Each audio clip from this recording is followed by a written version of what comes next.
பெரியாரையும் அண்ணாவையும் exam point of வியூவில் பார்க்க போகிறோம். தமிழ்நாடு அப்படின்ற ஒரு நாடே கிடையாது. 1956 மொழிவாரி மாகாணங்களாக பிரித்ததுக்கப்புறம் தான் தமிழ்நாடு, ஆந்திரா, கர்நாடகா இதெல்லாம் தனித்தனியாக பிரியுது. தமிழ்நாடு, ஆந்திரா, கர்நாடகா இது எல்லாமே ஒன்று சேர்ந்து தான் மெட்ராஸ் இருந்தது. அன்றைக்கி டேட்டில் மெட்ராஸில் 4 கோடி பேர் இருந்தாங்க. இந்த மெட்ராஸில் ஆக சிறந்த ஒரு சமூக சீர்திருத்தவாதியாக உருவான ஒரு தலைவர் தான் பெரியார். பெரியார் பிறப்பாலே தெலுங்கு, கன்னடம் மொழி பேசக்கூடிய குடும்பத்தை சேர்ந்தவர். இவர் ஒன்றும் தமிழ் கிடையாது. ஈவே ராமசாமி நாயக்கர். அப்போ நாயக்கர் அப்படின்னாலே அது கிருஷ்ணதேவராயா காலத்தில் உருவாக்கப்பட்ட ஒரு பட்டம், பதவி அப்படின்னு தெரியுது. நாயக்கர்கள் எல்லாம் பெரும்பாலும் தெலுங்குக்காரங்க தான் அப்படின்றதுல எல்லாரும் உறுதியாக இருக்கீங்க. அப்போ இவரும் தெலுங்குக்காரர் தான். நல்லா தெலுங்கும் கன்னடமும் பேசுவார். இவர் தமிழ் கிடையாது. இவர் மேலே இருக்கக்கூடிய மிகப்பெரிய குற்றச்சாட்டு எல்லாமே தமிழ் ஒரு காட்டு மிராண்டி மொழி அப்படின்னு சொல்லியிருப்பார்.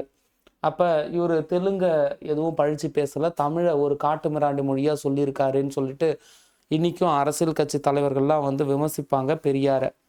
பட் இருந்தாலும் கூட பெரியார் மேலே தனிநபர் விமர்சனமும் நிறையவே இருக்குது. பெரியார் கடைசி காலத்தில் என்ன பண்ணியிருப்பார் அப்படின்னா, ஒரு சின்ன பொண்ணை மேரேஜ் பண்ணியிருப்பார். அது இவர் மேலே வச்ச ஒரு மிகப்பெரிய ஒரு குற்றச்சாட்டாக இன்றைக்கும் வந்து இருக்குது. ஆனால் எப்பவுமே வந்து ஒரு பொது வாழ்வில் வரும்பொழுது அது பெரியாராக இருக்கட்டும் இல்லை எந்த தலைவராக இருக்கட்டும் தனிநபர் தாக்குதல் அப்படின்றது பண்ணக்கூடாது. ஆனால் பெரும்பாலான மக்கள் என்ன பண்ணுவாங்க அப்படின்னா, உன்னுடைய தனிப்பட்ட வாழ்க்கையில் இந்த தப்பு பண்ணியிருக்க, அப்போ பொது வாழ்க்கையிலையும் உன்னால் கரெக்டாக ஆள முடியாது, பொது வாழ்விலும் ஒரு தப்பு பண்ணியிருப்ப அப்படின்ற ஒரு பொதுவான ஒரு செயல் அல்லது பொதுவான ஒரு சொல் வந்து என்னென்னா வரும்.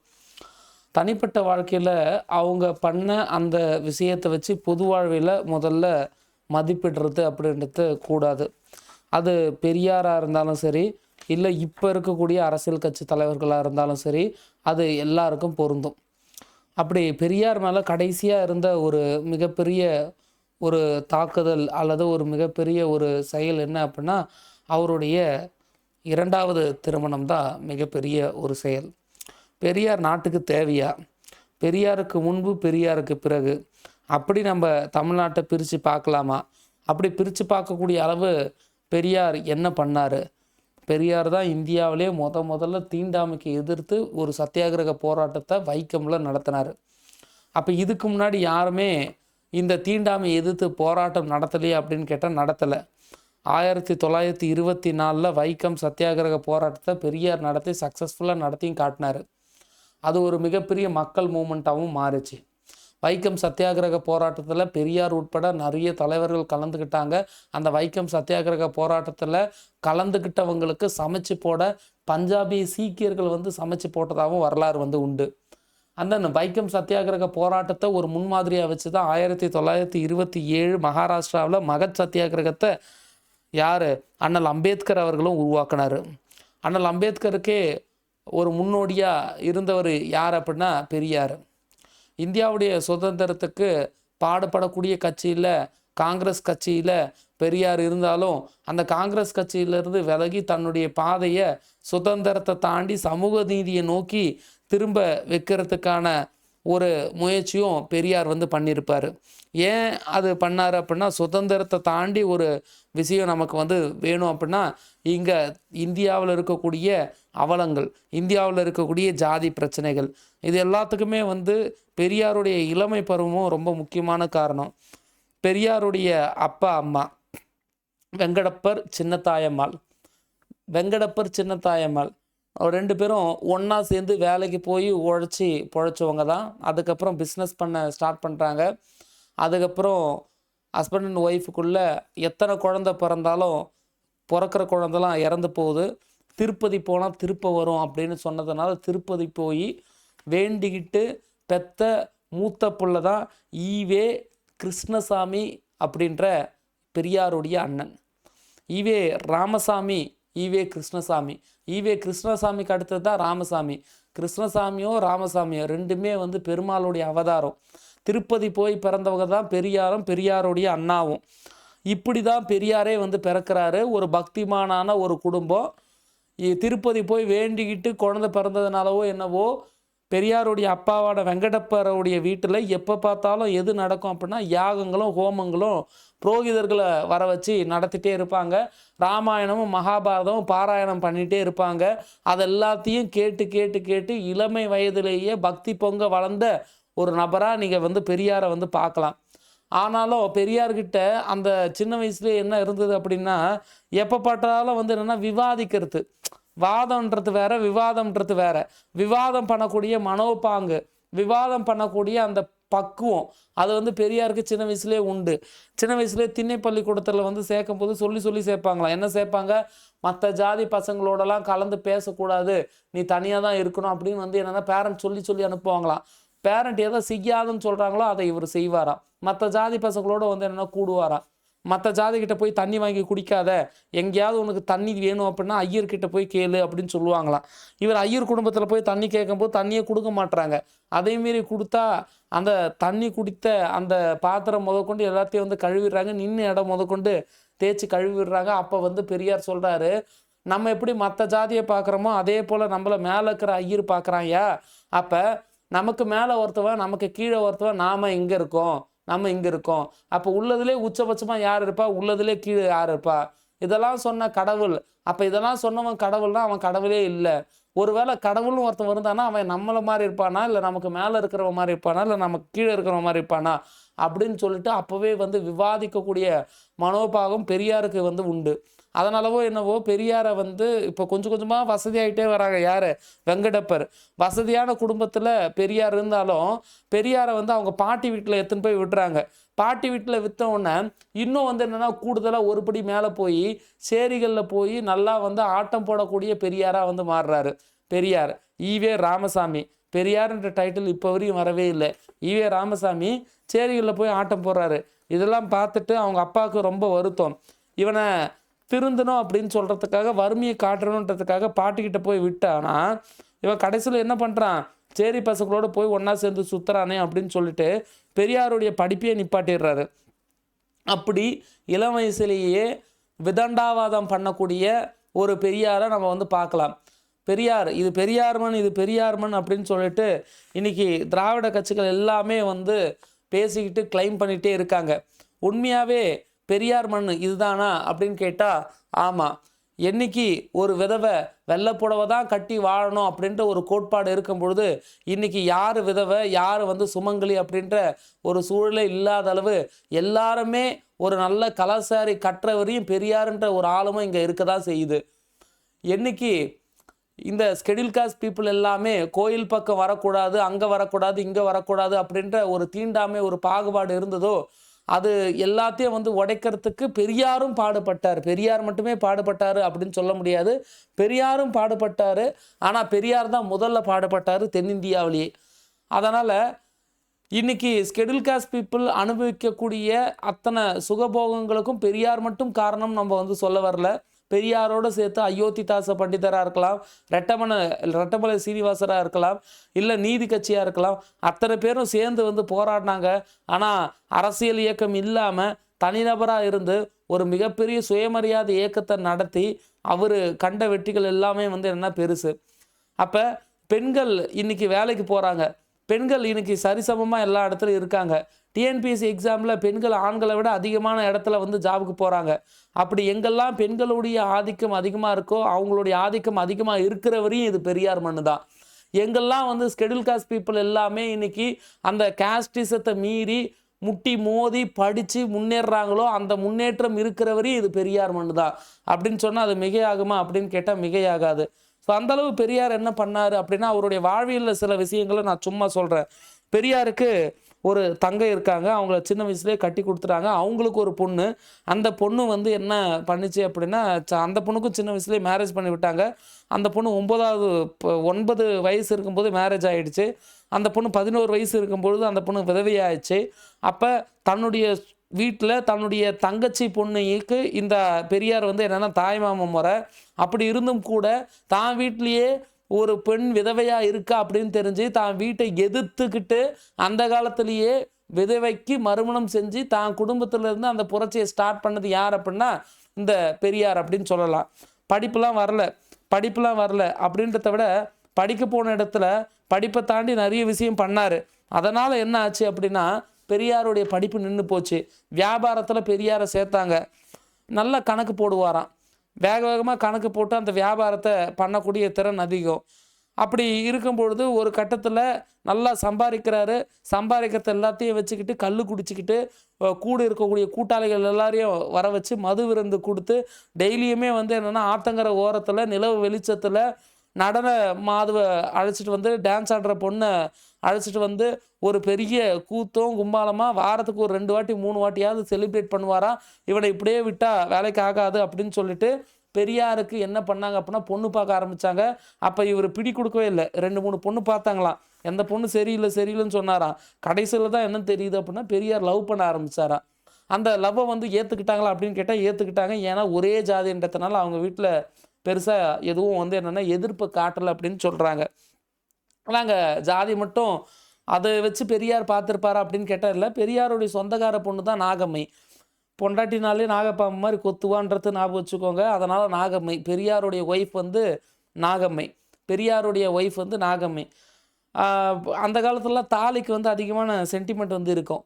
அப்போ இவர் கேட்பாராம், தாலி எதுக்கு? தாலி தான் புருஷன் மாதிரி. அப்போ நான் எதுக்கு? நீங்களும் என் புருஷன். அப்போ என்ன தாலி 2வது புருஷனா? கள்ள புருஷனா? தாலியை கழட்டு அப்படின்னு சொல்லுவாராம். அந்த அம்மா பயந்துக்கிட்டே வந்து என்னன்னா தாலியை கழட்டுமா.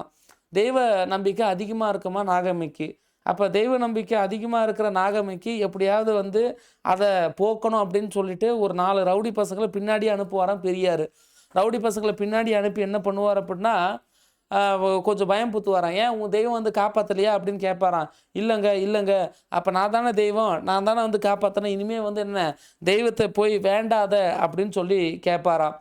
பெரியார் ஆரம்பத்திலே வந்து பெண்ணியவாதியாலாம் இல்லை.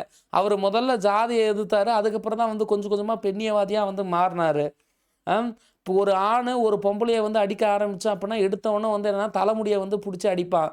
அப்போ தான் பெரியார் சொல்கிறாரு, தலைமுடியை பிடிச்சோம் அப்படின்னா அவமானகரம். எங்கே மகாபாரத காலத்துலேருந்து மகாபாரதத்தில் சூதாடி திரௌபதியை தோற்று போனால் யார்? தர்மனில் ஆரம்பித்து 5 பேரும் சேர்ந்து சூதாடி துரியோதனனுக்கும் துச்சாதனனுக்கும் அந்த 100 பேருக்கும் தன்னுடைய ஒய்ஃபை பணையமாக வச்சு சூதாடி தோற்று போனான். அப்படி தோற்று போன திரௌபதியை தரன்னு எதை பிடிச்சி இழுத்துட்டு வந்தாங்க அப்படின்னா முடியை பிடிச்சி தான் இழுத்துட்டு வந்தாங்க. முடி அப்படின்றது ஒவ்வொரு பொண்ணுக்கும் மானம். அந்த முடியை கையில் வச்சு தான் வந்து என்ன பண்ணுவாங்கன்னா ஒவ்வொரு ஆம்பளையும் அந்த பொண்ணை மானபங்கப்படுத்துவாங்க. அப்படி எந்த சண்டை ஆனாலும் முதல்ல அவனுங்க முடியை தாண்டா பிடிக்கிறாங்க. இனிமேல் உனக்கு எதுக்கு முடி? அந்த முடி உன்னுடைய அவமானம், அது மானம் கிடையாது, அது வந்து உனக்கு கௌரவம் கிடையாது. அதனால் அந்த முடியை கிராஃப்டிக்கோ தூக்கி போடு அப்படின்னு சொல்லிட்டு இன்றைக்கும் நிறைய பெரியாரிஸ்ட்டை ஃபாலோ பண்ணுறவங்கெல்லாம் வந்து என்னென்னா முடியை வந்து வெட்டுவாங்க. பெரியார் இயக்கங்கள்லாம் வந்து பார்த்திங்க அப்படின்னா தாலி அறுப்பு போராட்டங்கள்லாம் நடத்துவாங்க. தாலின்றது அடிமையோட சின்னம். நான் உன்னை கல்யாணம் பண்ணிக்கிட்டு நீ என்னை கல்யாணம் பண்ணிக்கிட்ட, அந்த தாலியை வச்சு எதுக்குடா சீனை போடுறேன்னு சொல்லிட்டு இன்றைக்கும் பெரியாரிய இயக்கத்தை சேர்ந்தவங்களாம் வந்து என்ன பண்ணுவாங்க அப்படின்னா தாலிக்கு முக்கியத்துவம் கொடுக்க மாட்டாங்களா. அது அவர் குடும்பத்துலேருந்து ஸ்டார்ட் ஆச்சு. படிச்சுக்கிட்டே இருக்கிற பொண்ணுக்கு கல்யாணம் பண்ணி வச்சிடுறாங்க. கல்யாணம் பண்ணி உடனே அந்த பொண்ணுடைய வாழ்க்கையே வந்து என்னென்னா குடும்பம், குழந்தை, குட்டி அப்படின்னு போகுது. அதை தாண்டி அந்த பெண்ணால் யோசிக்க முடியல. அதை தாண்டி அந்த பெண்ணால் எதையும் யோசிக்க முடியல. You just imagine. இப்போவே நிறைய பேர் மேரிடு ஆஸ்பிரண்ட்டாக இருப்பீங்க, கல்யாணம் பண்ணிக்கிட்டு படிக்க வந்திருப்பீங்க. ஆனால் உங்களால் முழுசாக படிக்க முடியுதா? படிக்க முடியல. ஏன் படிக்க முடியல? அடுத்த வாரிசு உங்களை நம்பி இருக்குது, உங்கள் குழந்தை உங்களை நம்பி இருக்குது. அப்போ இது அந்த காலத்திலே சொன்னார். அப்போ பெண்களை குடும்ப தலைவி அப்படின்ற ஒரு பேர் வழியில் மொத்தமாகவே பெண்களுடைய அத்தனை கனவுகளையும் கலைக்கிறாங்க. இது வந்து என்னென்னா ரொம்ப தப்பு. இதனால் என்ன பண்ணலாம் அப்படின்னா பேசாமல் அத்தனை பெண்களும் கர்ப்பப்பை இல்லாமல் வந்துடுங்க. ஆணுக்கு பெண் வந்து என்னென்னா ஈக்குவல் தான். கர்ப்பப்பையை அறுத்து தூக்கி போடுங்க. அதை வச்சு புனிதம்ன்ற பேரில் உங்களுடைய கனவை வந்து சிதைக்கிறாங்க அப்படின்னு சொல்லிட்டு அந்த காலத்தில் புரட்சிகரமான ஒரு கருத்தெல்லாம் வந்து சொன்னார். இது உண்மையாகவே வந்து என்னென்னா புரட்சிகரமான கருத்துனா அந்த காலத்தில் இதை மாதிரி ஒரு கருத்தை சொல்லிட்டேன்னா யாருமே வந்து அதை அவ்வளோ ஈஸியாலாம் வந்து சொல்லிடவே முடியாது. அப்படி அவ்வளோ ஈஸியாக வந்து சொல்லிட்டாங்க அப்படின்னா அவங்கள சும்மா வந்து விட மாட்டாங்க. அப்போவே வந்து என்னென்னா பெரியார் வந்து என்ன பண்ணார் அப்படின்னா இது போல் நிறைய கருத்துக்கள் எல்லாமே வந்து சொன்னார். தெரிஞ்ச மொழி நிறைய தான், தமிழ், தெலுங்கு, கன்னடம், இது போல் நிறைய தெரிஞ்ச மொழி. ஆனால் தாய்மொழி தமிழ் கிடையாது, தெலுங்கும் கன்னடமும் தான். பெரியாருக்கு நிறைய பேர் வந்து இருக்குது. தந்தை பெரியார், வைக்கம் வீரர், சிறைப்பறவை, ஈரோடு சிங்கம், பகுத்தறிவு பகலவன், வெண்ணிற போர் முரசு, சுயமரியாதை சுடர், புத்துலக தொலைநோக்காளர், தென்னிந்தியாவின் சாக்ரட்டிஸ், சமூக சீர்திருத்த இயக்கத்தின் தந்தைன்னு சொல்லிட்டு எக்கச்சக்கமான பேர்கள் இருக்கு. இவனுக்கு ஒரு கால் கட்டு போட்டுடலாம். இவன் பிஸ்னஸ் பண்ணி சம்பாதிக்கிற சம்பாத்தியம் எல்லாத்தையும் எடுத்துன்னு போய் ஃப்ரெண்டுக்கு பாட்டி வைக்கிறேன்னு சொல்லிட்டு எல்லாத்தையும் அழிச்சிட்டு பொம்பளை பின்னாடி வந்து சுற்றிட்டே இருக்கானேன்னு சொல்லிட்டு வந்து பேசும்பொழுது தான் லவ் மேரேஜ் வந்து பண்ணுறாரு பெரியார். அப்படி பண்ணியும் கொஞ்சம் குடும்பங்களில் சின்ன சின்ன பிரச்சனைகள் வந்து என்னென்னா வரது இயல்பு. கொஞ்சம் கொஞ்சமாக வந்து என்னென்னா இவருடைய வாழ்க்கையில் கொஞ்சம் கஷ்டங்களும் வருது. ஒரு பொம்பளை புள்ள பிறந்து 6 மாதத்துல இறந்து போச்சு. இவர் ரொம்ப ஆசையாக இருந்தார். அது இறந்து போனதுனால ஒரு கோபம், ஒரு ஆதங்கம், இதை தாண்டி வந்து என்னென்னா வீட்லேயும் சில பிரச்சனைகள் வந்து என்னென்னா வர ஆரம்பிச்சது. அதனால் பெரியார் எங்கே போகிறாரு அப்படின்னா காசிக்கு போகிறாரு. காசிக்கு போய் தான் கொஞ்சம் திருப்பு முனை பொது வாழ்வியலில் வந்து வராரு. அதுக்கு முன்னாடி பெரியார் பொது வாழ்வியல்லாம் வந்து ஈடுபடலை. வியாபாரத்தை பார்த்தாரு, கல்யாணம் பண்ணார், குழந்தைய பெற்றாரு. இப்படியே தான் வந்து என்ன பெரியாருடைய வாழ்க்கை இருக்குது.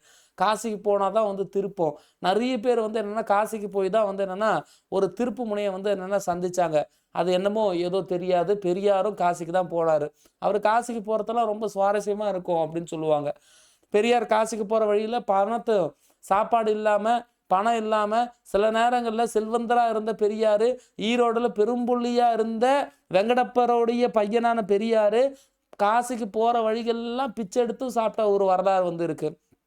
ஐயருங்களோட சகவாசம் வச்சு சாப்பிட்ட வரலாறுலாம் வந்து இருக்குது. அப்படி காசிக்கு போகிற வழியில் ரெண்டு ஐயர்களோட ஃப்ரெண்டு வந்து என்னென்னா ஃப்ரெண்ட்ஷிப் வந்து கிடச்சிது. இவர் எது வழியாக காசி போயிருப்பார் அப்படின்னு பார்த்தீங்கன்னா, முதல்ல இங்கேருந்து ஆந்திரா போயிருப்பார், ஆந்திராவிலேருந்து கொல்கத்தா போயிருப்பார், கொல்கத்தாவிலேருந்து காசி போயிருப்பார். அப்படி போகிற வழியில் அந்த 2 ஃப்ரெண்டோட ஃப்ரெண்ட்ஷிப் வந்து கிடைச்சதுனால ஒரு கட்டத்தில் அந்த 2 ஃப்ரெண்ட்ஷிப்பும் ராமாயணம் மகாபாரதத்தை பற்றி பேச அதுக்கு இவர் கவுண்ட்ராக்ட் பண்ணுவார். கொஸ்டினாக கேட்பார். அது ஒரு விகடகவி போல். அதாவது கதையாக சொல்கிறது வேற, ஒரு சுச்சுவேஷனை சொல்லி கொஸ்டின் கேட்டு அதுக்கப்புறம் அவங்க கிட்ட இருந்து கதையை வாங்குறது வேற. அது போல் பெரியார் அதெல்லாம் வந்து ரொம்ப எக்ஸ்பர்ட்டு. அதனால் அதை பார்த்து வியந்து நிறைய பேர் வந்து என்ன காசு கொடுத்தாங்களாம், நிறைய பேர் வந்து டொனேட் பண்ணாங்களாம்.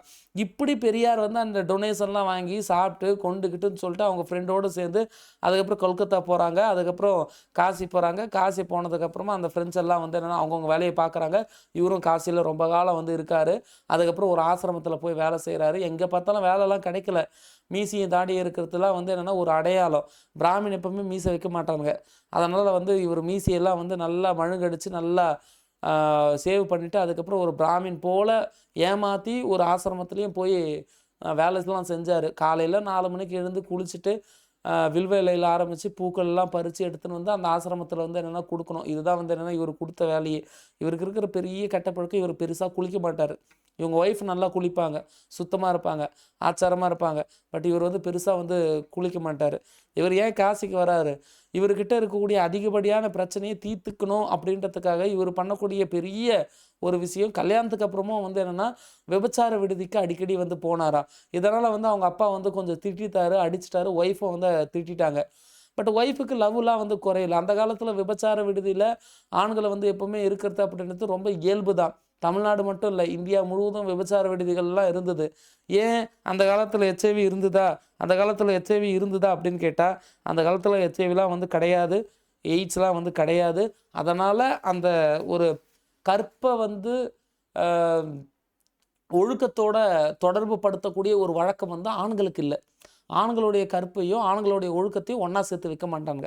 இதுவே பெண்களுடைய கற்பையும் பெண்களுடைய ஒழுக்கத்தையும் ஒன்றா சேர்ந்து நேரெதிராக இருக்கும். அப்படி கற்புடையவள் ஒழுக்கமானவள், கற்பு இழந்தவள் ஒழுக்கமற்றவள்னு சொல்கிறாங்க இல்லையா? ஆனால் ஆணுக்கு வந்து என்னென்னா அது பொருந்தாது. அந்த நேரத்தில் வந்து என்னென்னா ஹெச்ஐவி எய்ட்ஸும் வந்து கிடையாது. அப்படிலாம் இருந்ததுனால திட்டி கடைசியில் இவர் வந்து என்னென்னா வாழ்க்கையை வெறுத்து காசிக்கு போனதெல்லாம் வரலாறு இருக்குது. 1904 அவங்க அப்பாவுக்கு இவருக்கும் அதிகமான மனக்கசப்பு வந்து தான் வந்து காசிக்கே போனார். அங்கே போனதுக்கு அப்புறம் தான் தெரியுது உள்ளதுலேயே வந்து ஃப்ராடு பசங்க இந்த பிராமின் தான் அப்படின்னு சொல்லிட்டு இவரே வந்து சொல்கிறாரு. ஏன் அப்படி சொல்கிறாரு அப்படின்னு பார்த்தீங்கன்னா, உள்ளதுலேயே டாப் லேயர் வந்து என்னென்னா பிராமின் தான். அவனுக்கு தான் தேவபாஷை தெரியுது. தேவபாஷை எது? சமஸ்கிருதம். அவன் எது சொன்னாலும் நம்புகிறான். அவன் எங்கே இருந்தாலும் பொழைச்சிக்கிறான். மற்ற மக்கள் எல்லாரும் வந்து என்னென்னா அங்கே வந்து அடிமை போல் இருக்காங்க. மற்ற மக்கள்லாம் வந்து என்ன, இது ஒரு புண்ணிய பூமின்றதை விட வியாபார தலமாக வந்து மாறுது. இங்கே வந்தால் புண்ணியம் கிடைக்குது. ஆனால் இங்கே வந்தால் நம்ம அதிகமான பணத்தை யாரை நம்பி தான் கொடுக்குறோம்? பிராமணன் நம்பி தான் வந்து கொடுக்குறோம். இன்றைக்கும் காசியில் போய் செத்தா வந்து புண்ணியம்னு சொல்லுவாங்க. ஈவன் இங்கே இறந்துட்டாலும் காசில் போய் புதைக்கிற அடக்கம் பண்ணுற ஏஜென்ட்டுக்கெலாம் வந்து என்ன இப்பவும் வந்து இருக்காங்க. ஸோ அப்படி அவர் வந்து என்ன பண்ணுறாரு, ஒன்று ஒன்றா மைனூட்டாக பார்த்துட்டு இங்கே இந்துத்துவத்தில் இருக்கக்கூடிய புனிதம், இந்துத்துவத்தில் இருக்கக்கூடிய ஆச்சாரம், இந்துத்துவத்தில் இருக்கக்கூடிய அந்த மத போதனைகள், இது எல்லாத்துலேயுமே வந்து என்னென்னா டாப் பீக்காக இருக்கிறது யார் அப்படின்னு பார்த்தீங்க அப்படின்னா இந்த பிராமின் தான் வந்து இருக்காங்க. அப்போ மற்ற ஜாதிக்காரங்க யாருக்குமே வந்து இங்கே ஆசிரமத்தில் இடம் இல்லை, சாப்பாடு இல்லை, எல்லாமே பார்த்து ஜாதி பார்த்து தான் நடத்துகிறாங்க. அப்படின்ற பட்சத்தில் இந்த ஒரு ஏற்றத்தாழ்வுக்கு முக்கியமான காரணம் யாரு அப்படின்னு பார்த்தீங்கன்னா யாரா இருக்கணும் இந்த இந்து தர்மம் தான், இந்த மனு தர்மம் தான் அப்படின்னு சொல்லிட்டு காசிக்கு போய் தான் முதல்ல என்ன பண்ணார் அப்படின்னா மனு தர்மத்தை எதிர்த்து, ஓகேவா, மனு தர்மத்தை எதிர்த்து, இந்து தர்மத்தை எதிர்த்து, அல்லது மனு தர்மத்தை எதிர்த்து, அல்லது பார்ப்பனியத்தை எதிர்த்து, ஓகேவா, பார்ப்பனியத்தை எதிர்த்து அவர் வந்து என்னன்னா ஒரு நாணம் வந்தது அப்படின்னு வந்து என்னன்னா சொல்லுவாங்க. நான் பேசுகிற சென்ஸ் வந்து புரியுதா? அதுதான் அவருடைய டேர்னிங் பாயிண்ட். 1904 எங்கே போனார் அப்படின்னு சொன்னேன், ஈரோடு வெங்கடப்ப ராமசாமி நாயக்கராக இருக்கக்கூடிய தந்தை பெரியார் எங்கே போனார் அப்படின்னு நம்ம வந்து சொன்னோம். எங்கே போனார்? காசிக்கு போனார். அதுதான் அவருடைய டேர்னிங் பாயிண்ட். இதுக்கப்புறம் நடக்கிறது எல்லாமே வந்து அரசியல் ஈவெண்ட். பெரியாருடைய வாழ்க்கை வரலாறை நம்ம கொஞ்சம் கொஞ்சமாக பார்க்க போகிறோம். அவருடைய தனிநபர் வாழ்க்கை முதற்கொண்டு எல்லாமே நம்ம வந்து பார்ப்போம். ஓகேவா, பார்ப்போமா? இப்போ தான் நம்ம ஸ்டார்ட்டே பண்ணுறோம். ஓகேவா, எழுதிக்கோங்க, அப்பப்போ கொஞ்சம் எழுதவும் ஆரம்பிங்க. இதுலேருந்து எழுத ஆரம்பிக்கலாம்.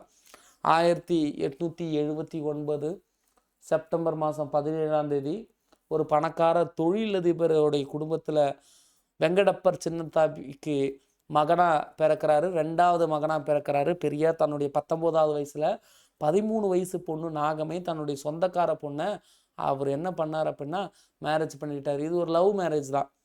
It is not arrange marriage. இது வந்து முழுக்க வந்து என்னென்னா லவ் மேரேஜ். 19வது வயசில் வந்து என்னென்னா லவ் மேரேஜ். இவருடைய வாழ்க்கையில் அந்த மேரேஜ் ஆன புதுசில் ஒரு பெண் குழந்தை பிறந்து ஒரு 5 மாதம் 6 மாதத்துல இறந்து போயிடுச்சு. ஓகேவா, இவருடைய 2வது மனைவி தான் வந்து என்னென்னா மணியம்மை. நாகம்மை அப்படின்றவங்க முதல் மனைவி. இவர் மேலே இருக்கக்கூடிய மிகப்பெரிய விமர்சனமும் 1949 இவர் வந்து 2வது மனைவியாக மணியம்மை அப்படின்னு சொல்லிட்டு ஒரு பொண்ணை மேரேஜ் பண்ணார் இல்லையா, அந்த மணியம்மையை மேரேஜ் பண்ணது தான் வந்து இவர் மேலே இருக்கக்கூடிய மிகப்பெரிய குற்றச்சாட்டு. அண்ணாவை பெரியார்கிட்ட இருந்து பிரித்த ஒரு நிகழ்வும் வந்து என்னென்னா அதுதான் வந்து, ஓகேவா. 2வது மனைவி பேர் மணியம்மை, முதல்ல இருந்தது நாகம்மை. மணியம்மையை கல்யாணம் பண்ணது எதுக்காகனா என்னுடைய அரசியல் வாரிசு அப்படின்னு சொன்னார். என்னுடைய இந்த திராவிட கழகத்துடைய அந்த சொத்து எல்லாத்தையும் பார்த்துக்கிறது இந்த மணியம்மை. முதல் மனைவி நாகம்மை, நாகப்பாம்பு மாதிரி கொத்துவா ஞாபகம் வச்சுக்கோங்க. 2வது மணியம்மை, மணியை காப்பாற்ற மணியம்மை அப்படின்னு ஞாபகம் வச்சுக்கோங்க. இதான் வந்து பெரியார். பெரியாருடைய ஆரம்ப கல்வியை 1885 தான் வந்து ஸ்டார்ட் ஆகுது. ஆரம்ப கல்வி அப்படின்னா ஸ்கூலு, ஓகேவா, மிடில் ஸ்கூலு இல்லை லோயர் ஸ்கூல், ஓகேவா. 1879 பிறக்கிறாரு. 6வது வயசில் ஸ்கூலுக்கு வந்து போகிறாரு. 10 வயசு வரையும் தான் படிக்கிறாரு. 5 வருஷம் மட்டும்தான் படிக்கிறாரு. அவர் ஸ்கூல் போய் மொத்தமாக 5 வருஷம் தான். அதுக்கப்புறம் அவர் வந்து நிப்பாட்டிட்டார். 11-12 வயசு 1891 அவர் எங்கே போகிறாரு அப்படின்னா தன்னுடைய அப்பாவுடைய பிஸ்னஸை பார்த்துக்க போகிறார். நான் பேசுகிற சென்ஸ் வந்து புரியுதா?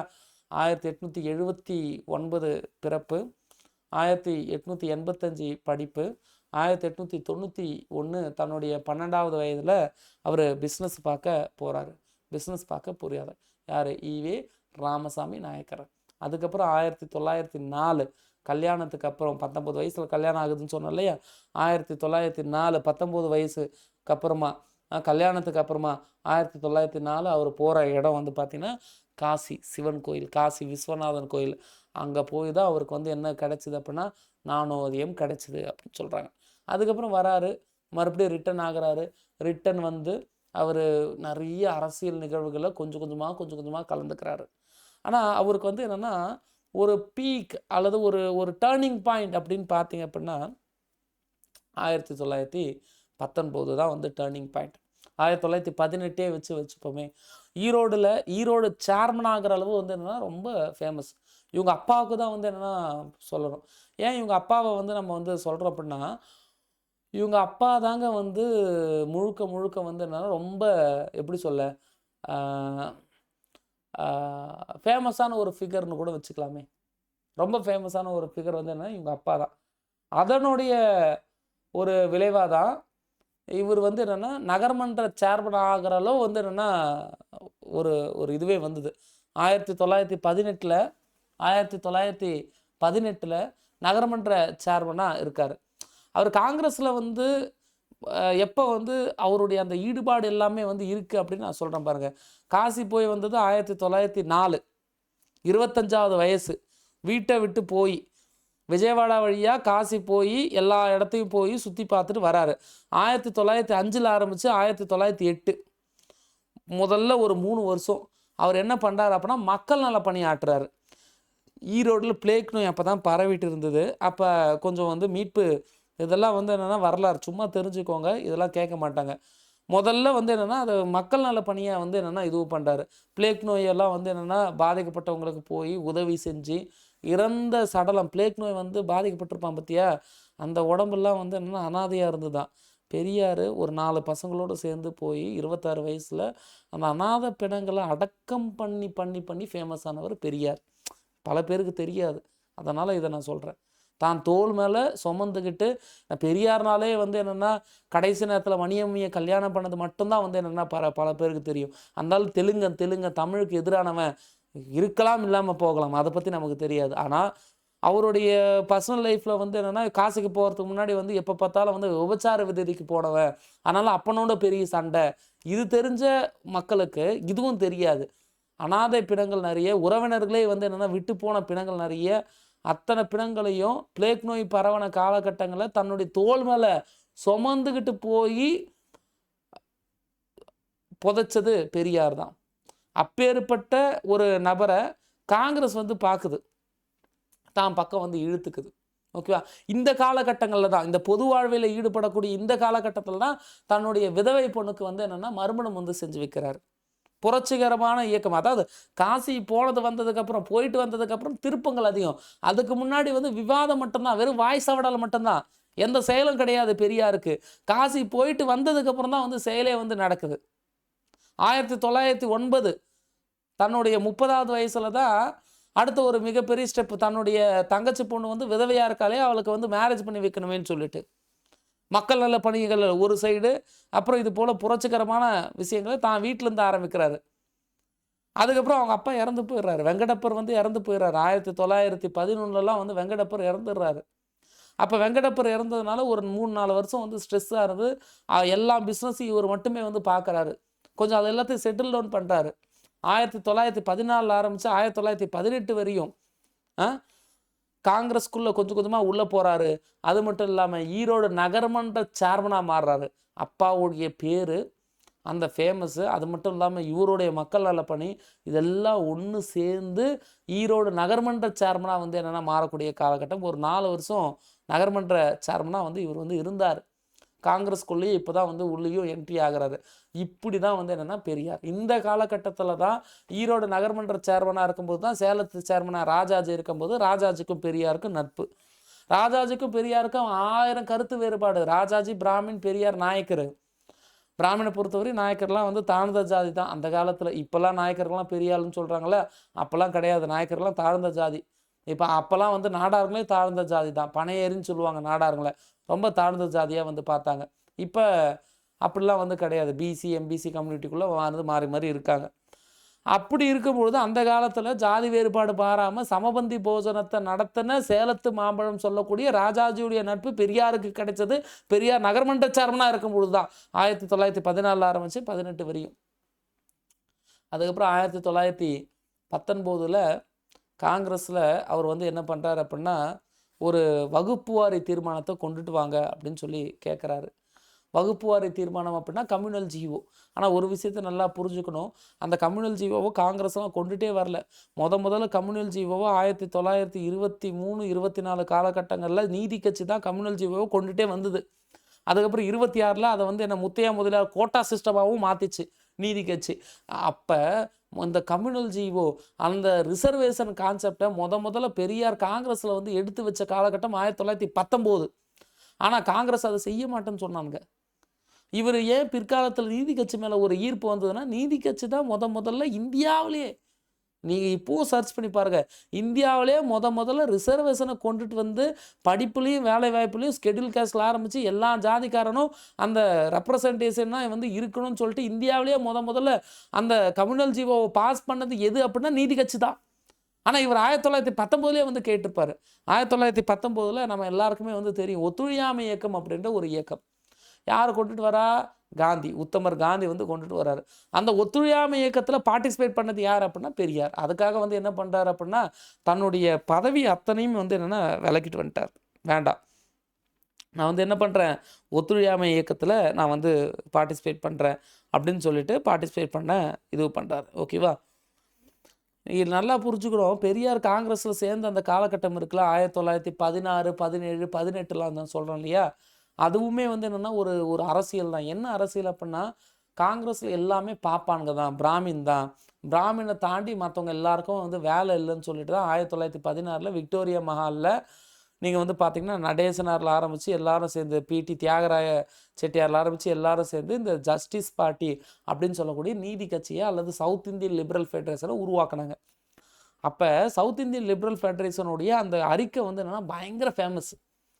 என்னடா இப்படி ஒரு இது வந்து வச்சுட்டாங்களேன்னு சொல்லிட்டு அதை உடைக்கணுன்றதுக்காக நான் பிராமின்ஸும் இங்கே மிகப்பெரிய தலைவர்களாக வந்து மாறலாம் அப்படின்னு சொல்லிட்டு தான் 1917 காலகட்டத்தில் நீதி கட்சியுடைய எழுச்சிக்கு அப்புறமா தான் ராஜாஜி வந்து என்ன பண்ணுறாரு அப்படின்னா பெரியாரை வந்து என்ன பண்ணுறாரு அப்படின்னா காங்கிரஸ்குள்ளே இழுக்கிறாரு. நல்லா புரிஞ்சுக்கணும், காங்கிரஸ்குள்ளே ஐயராக இருக்கிற ராஜாஜி தான் ஈவே ராமசாமி நாயக்கரை இழுக்கிறார்.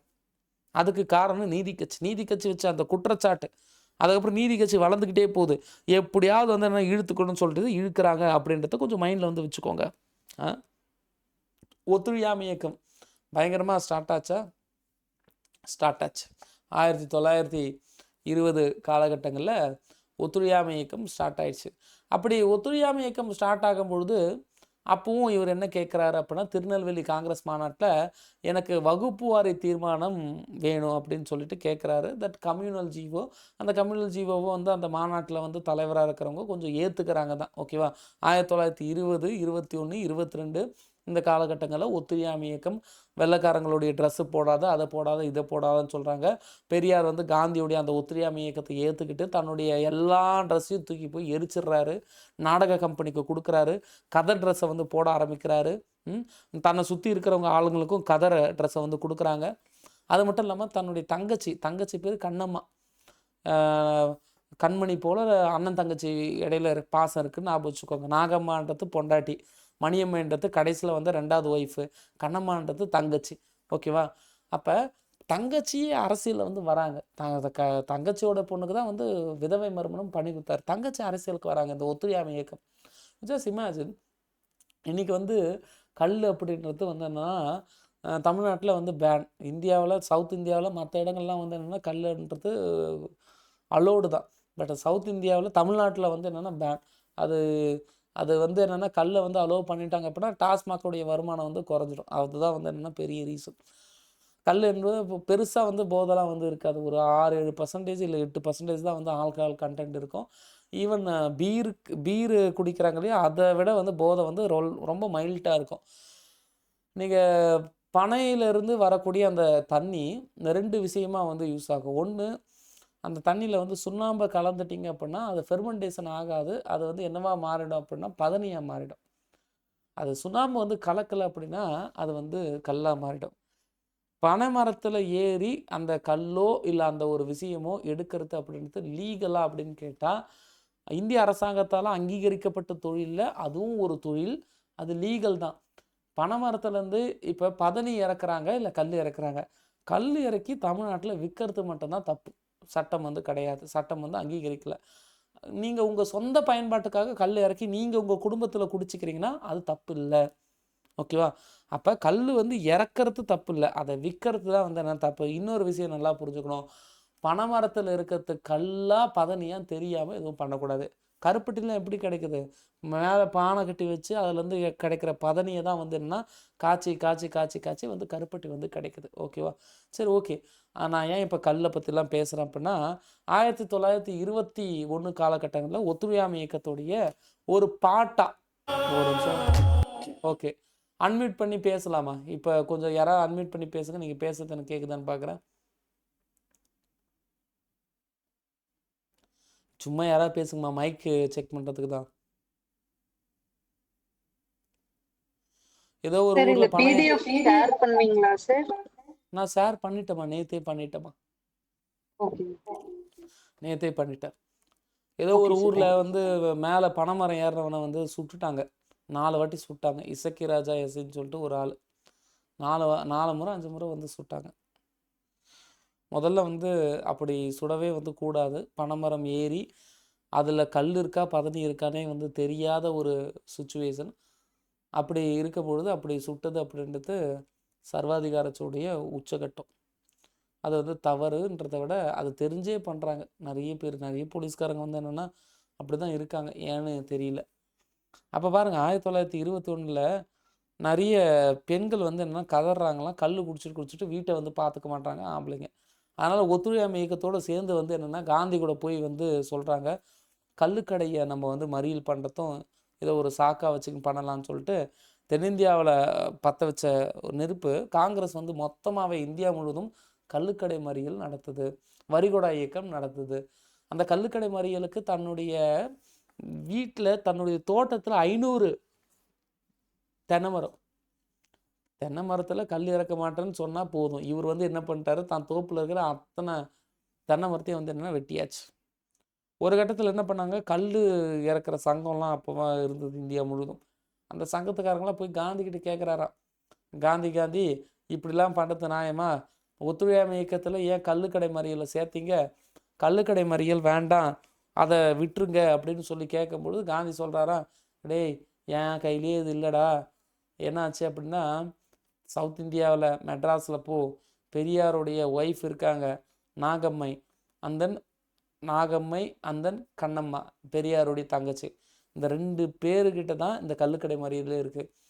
மொத்த லேடிஸையும் பாலிடிக்ஸ்குள்ளே இறக்கின ஒரு பெருமை வந்து என்னென்னா இவங்க 2 பேரும் சேரும். அப்போ 1921 ஒத்துழையாமை இயக்கத்தில் பார்ட்டிசிபேட் பண்ணி கல்லுக்கடை மறியலையும் காங்கிரஸில் வந்து சேர்த்து வேகமாக பண்ணார். அப்பவும் கம்யூனல் ஜீவோவை பற்றி இவர் வந்து பேசுகிறார் 1921 காலகட்டங்களில். கல்லுக்கடை மறியெல்லாம் அப்போது வந்து என்னென்னா கம்யூனல் ஜீவோவை பற்றிலாம் பேசுகிறாரு. கல்லுக்கடை மறியெல்லாம் நடத்தப்படுது. இவரை தூக்கி அரெஸ்ட் பண்ணி உள்ளே வச்சுட்டாங்க. எங்கே உள்ளே வச்சுட்டாங்க அப்படின்னா ஜெயிலில். எந்த ஜெயிலில்? கோயம்புத்தூர் ஜெயில். 1922 கோயம்புத்தூர் ஜெயிலில் கொஞ்சம் உள்ளே வைக்கிறாங்க. கொஞ்சம் காலத்துக்கு தான், ஓகேவா, கொஞ்சம் காலத்துக்கு உள்ளே வைக்கிறாங்க. அப்படி உள்ளே வைக்கும்பொழுது தான் அவர் வந்து என்னென்னா ஒரு பிளான் வந்து பண்ணுறாரு. என்ன பிளான் பண்ணுறாரு அப்படின்னு பார்த்தீங்கன்னா, ஒரு பத்திரிக்கை ஆரம்பிக்கலாம். எப்போவுமே வந்து ஜெயிலில் இருக்கும்போது தான் நிறைய பேருக்கு எழுத தோணுமா. இது ஒரு ஒரு இதுவாக வந்து நான் வச்சுக்கோங்க. ஜெயிலில் இருக்கும்பொழுது தான் எழுதணும் அப்படின்னு வந்து என்னென்ன தோணுமா. அப்படி இவர் ஜெயிலில் இருக்கும்பொழுது தான் இவர் வந்து என்ன பண்ணார் அப்படின்னா, கொஞ்சம் ஏதாவது நம்ம வந்து பத்திரிக்கை எழுதலாம், பத்திரிக்கை ஆரம்பிக்கலாம் அப்படின்னு சொல்லிட்டு இவர் கொஞ்ச காலத்தில் ஜெயிலில் இருக்கும்பொழுது இவர் மைண்டில் உருவான ஒரு பத்திரிக்கை தான் குடியரசு அப்படின்ற பத்திரிக்கை. கொஞ்ச காலம் இருந்துட்டு வெளியே வந்தார். அதே 1922 திருப்பூரில் காங்கிரஸ் மாநாட்டுடைய பிரசிடென்சி கமிட்டியுடைய தலைவராக மாறுறாரு.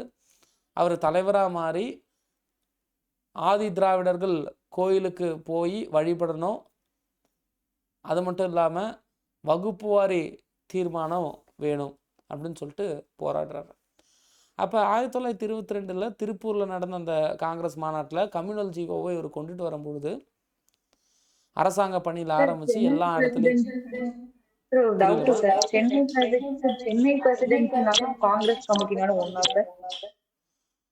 காங்கிரஸ் புரியலமா? சென்னை பிரசிடென்சி கமிட்டியோட தலைவரா தானே சார் 22 வந்து இருக்காருன்னு வந்துச்சு. அது வந்து எப்படி சார் அகில இந்திய அதாவது தமிழ்நாடுடைய காங்கிரஸ் கமிட்டியில சென்னையுடைய அமர்வுல தலைவரா இருந்தார். தமிழ்நாடு அப்படிலாம் இல்லைம்மா, மெட்ராஸ். அது மெட்ராஸ், அவ்வளோதான். மெட்ராஸ் மாகாண காங்கிரஸ், அவ்வளோதான். மெட்ராஸ் காங்கிரஸ்.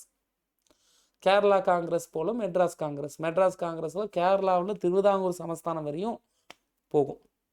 மெட்ராஸ் காங்கிரஸ் அவ்வளோதான். அந்த மெட்ராஸ் காங்கிரஸ் கமிட்டியுடைய மாநாடு தான் திருப்பூர் மாநாடு. ஒவ்வொரு வருஷமும் காங்கிரஸில் மாநாடு கூட்டுவாங்களோ அந்த மாநாடு கிடையாது இது. ஒவ்வொரு மாநிலமும் ஒவ்வொரு வருஷமும் மாநாடு வந்து கூட்டிப்பாங்க அந்தந்த இடங்களில். அப்போ அரசாங்க பணிகள்லாம் வந்து பார்த்திங்க அப்படின்னா எல்லாரும் வந்து இருக்கணும், எல்லா ஜாதியும் வந்து இருக்கணும் அப்படின்னு சொல்லிட்டு அவர் வந்து கம்யூனல் ஜீவோ வந்து பாஸ் பண்ணுறாரு. 1922 நடக்குது. இவர் காங்கிரஸை வந்துட்டு வெளியே வர்றதுக்கு 2 விஷயம் ரொம்ப முக்கியமான காரணம். ஒன்று வந்து இவர் ரொம்ப போராடி போராடி போராடி போராடி போராடி போராடி ஒரு விஷயத்தை கேட்டுகிட்டே இருக்கார். என்ன அப்படின்னா அந்த கம்யூனல் ஜீவோ. அவனுங்க என்ன பண்ணிட்டாங்க, கம்யூனல் ஜீவோ சேர்த்தாலும் கொடுக்க மாட்டாங்க, அதில் உறுதியாக இருக்காங்க. அவருடைய காங்கிரஸ்காரங்க கம்யூனல் ஜீவோவை மட்டும் நான் கொடுக்கவே கூடாது அப்படின்றதுல உறுதியாக இருக்காங்க. 1922 பயங்கரமாக அவர் ஆரம்ப காலகட்டத்திலேருந்து கேட்டுகிட்டே இருக்காரு, இடஒதுக்கீடு கொடுக்கவே மாட்டேன்னு. அதில் உறுதியாக இருக்காங்க. ரிசர்வேஷன் கொடுக்கவே மாட்டேன்னு உறுதியாக இருக்காங்க. ரெண்டாவது வாவேசு ஐயர், வாஞ்சிநாதனுக்கு துப்பாக்கி சுட கற்றுக் கொடுத்த வாவேசு ஐயருடைய ஒரு ஆசிரமம், அது பரத்வாஜ் ஆசிரமம் அப்படின்னு சொல்லுவாங்க. சேரன் மாதேவி குருகுலம் அப்படின்னு சொல்லுவாங்க. அந்த சேரன் மாதேவி குருகுலத்துலேயும் கொஞ்சம் ஜாதிய வேறுபாடு இருந்தது. நேற்று போன கிளாஸில் ஓமந்தூரார் ராமசாமி ரெட்டியாரை பற்றி பார்த்தோம். ஓமந்தூரார் அப்பழுக்கற்ற திண்டிவனத்துக்கு பக்கத்தில் ஓமந்தூர் கிராமத்தில் அன்னி பேசண்டால அரசியலில் ஈடுபட்ட நபர், மெட்ராஸுடைய சிஎம்மாக இருந்தாருன்னு நம்ம வந்து பேசணும் இல்லையா, ஓமந்தூரார். அந்த ஓமந்தூராருடைய பையனுமே வந்து அந்த சேரன் மாதவி குருகுலத்தில் தான் படித்தானான். குருகுலத்துலேருந்து லீவுக்கு வரும்போது ஓமந்தூரார் ரெட்டியார்கிட்ட ரொம்ப ஃபீல் பண்ணானான். அந்த பரத்வாஜ் ஆசிரமம் ஆரம்பிக்கும் போது காங்கிரஸ் கமிட்டியுடைய லீடராக இருந்தது யார் அப்படின்னா பெரியார் தான். ஃபண்டு கொடுத்து அந்த ஆசிரமத்தை துவங்கி வச்சது பெரியார் தான். ஓமந்தூரார் ராமசாமி ரெட்டியார்கிட்ட வந்து அவங்க புள்ள வந்து அழுகுறானா, நான் இனிமேல் அந்த குருகுலத்துக்கு போக மாட்டேன். அது என்ன குருகுலம் அப்படின்னு பார்த்தீங்கன்னா, அந்த குருகுலத்தில் முழுக்க முழுக்க சொல்லிக் கொடுப்பாங்க. எதை பற்றி சொல்லிக் கொடுப்பாங்க அப்படின்னு பார்க்கும்பொழுது அரசியலை பற்றி சொல்லிக் கொடுப்பாங்க, சுதந்திரத்தை பற்றி சொல்லிக் கொடுப்பாங்க. இது போல் பல நிகழ்வுகளை அங்கே வந்து சொல்லிக் கொடுக்குற ஒரு வழக்கம் வந்து உண்டு. அப்படி அங்கே சொல்லிக் கொடுக்கும் பொழுதும் அங்கே வந்து பிரதானமான நபர்கள் யார் அப்படின்னு பார்த்தீங்கன்னா பிராமின் தான். அப்படி பிராமின் வந்து பிரதானமான பெருவாரியான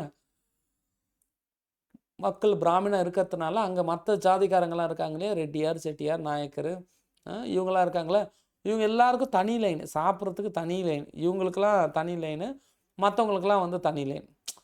அப்போ இதை பார்த்துட்டு அந்த ஓமந்தூராரோடைய பையன் வந்து என்ன பண்ணிட்டான், வீட்டுக்கு வந்து கோச்சிக்கிட்டு இனிமேல் நான் வந்து அந்த ஆசிரமத்துக்கு போக மாட்டேன், அது பண்ண மாட்டேன், இது பண்ண மாட்டேன்னு சொன்ன உடனே தான் அப்போ ஓமந்தூர ராமசாமி வந்து என்னென்னா பெரியாரை வந்து கேட்குறாரு. ஓமந்தூரார் ரெட்டியார் வந்து பெரியாரை வந்து கேட்குறாரு, என்னப்பா இதை மாதிரி நடக்குது, இதெல்லாம் நியாயமா?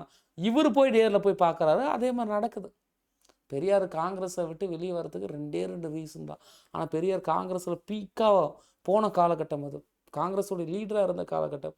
2 ரீசனில் ஒரு ரீசன் வந்து பார்த்திங்கன்னா சேரன் மாதேவி குருகுலம் திட்டம் வந்து என்னன்னா ரொம்ப ரொம்ப மன வருத்தத்தை வந்து கொடுத்தது, தனித்தனி உணவு அப்படின்ற.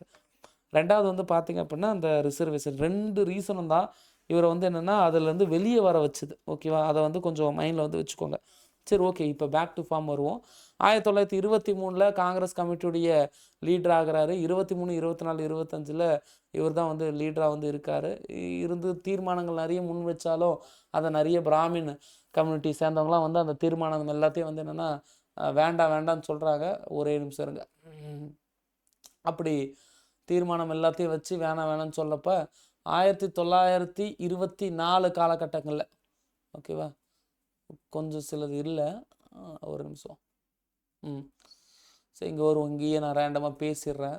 1924 காலகட்டங்களில், ஓகேவா, இவர் காங்கிரஸுடைய லீடராக இருக்கும்பொழுது மதுரையில் இருக்கக்கூடிய ரோசாப்பூ துரை அப்படின்னு சொல்லக்கூடிய ஜோசப் தன்னுடைய சட்டப்பையில் ரோசாப்பூ வைக்கிற பழக்கம் நேருக்கு தான் இருக்குன்னு நினைக்காதீங்க. நேருக்கு முன்னாடியே வச்ச ஒரு ஆள் தான் வந்து ஜோசப். அந்த ரோசாப்பூ துறை என்ன சொல்கிறார் அப்படின்னா, கேரளாவில் வைக்கமில் 1924 வந்து சொல்கிறாரு. கேரளாவில் வைக்கமில் கோயில் இருக்கக்கூடிய வீதி 4 தெரு இருக்குது. அந்த 4 தெருவிலேயே வந்து என்னென்னா தாழ்த்தப்பட்ட மக்கள் வந்து நடக்க முடியல, அதுக்காக போராடுறோம். கேரளா காங்கிரஸ் கூப்பிடுது. வைக்கம் போராட்ட குழுவும் கூப்பிடுறாங்க. வைக்கம் போராட்ட குழுவில் இருக்கிறது தான் ஜோசப். காந்தி இதுக்கு சப்போர்ட் பண்ணுறாரு. சரி ஓகே, பெரியாரை கூட்டின்னு போய் நடத்துப்பா, ஈவே ராமசாமியை கூட்டின்னு போய் நடத்துப்பா அப்படின்றாரு. ஈவேரா போகிறார் 1924. பட் ஜோசப்பை வந்து என்னென்னா விளக்குறாங்க இந்த போராட்டத்திலேருந்து. நீ ஒரு கிறிஸ்டின், நீ இந்த போராட்டத்தில் இருந்த அப்படின்னா இது வந்து என்னென்னா மத கலவரமாக மாறிடும்னு சொல்லிட்டு ஜோசப்புக்கு சொல்லி புரிய வச்சு காந்தியே நேரடியாக பேசி ஜோசப்பை விளக்கிடுறாங்க. 1924 வைக்கம்ல கோயில் தெருவில் நடக்க வைக்கிற அந்த போராட்டத்தில் பல தலைவர்கள் வந்து பார்ட்டிசிபேட் பண்ணியிருந்தாலும் பெரியார் போய் பேசி அதை ஒரு பெரிய தீ போல் வந்து என்னென்னா அவர் வந்து பரப்புனார். நிறைய பேர் கூட்டு முயற்சியில் தான் வந்து எல்லா போராட்டமும் நடக்குது. ஆனால் அந்த போராட்டத்துக்கு ஒரு அச்சாணின்னு சொல்லிட்டு ஒரு ஆள் இருக்கலாம், கோஆர்டினேட்டர்னு ஒரு ஆள் இருக்கலாம். அப்படி உள்ளே போனவர் தான் வந்து என்னென்னா பெரியார். Just imagine.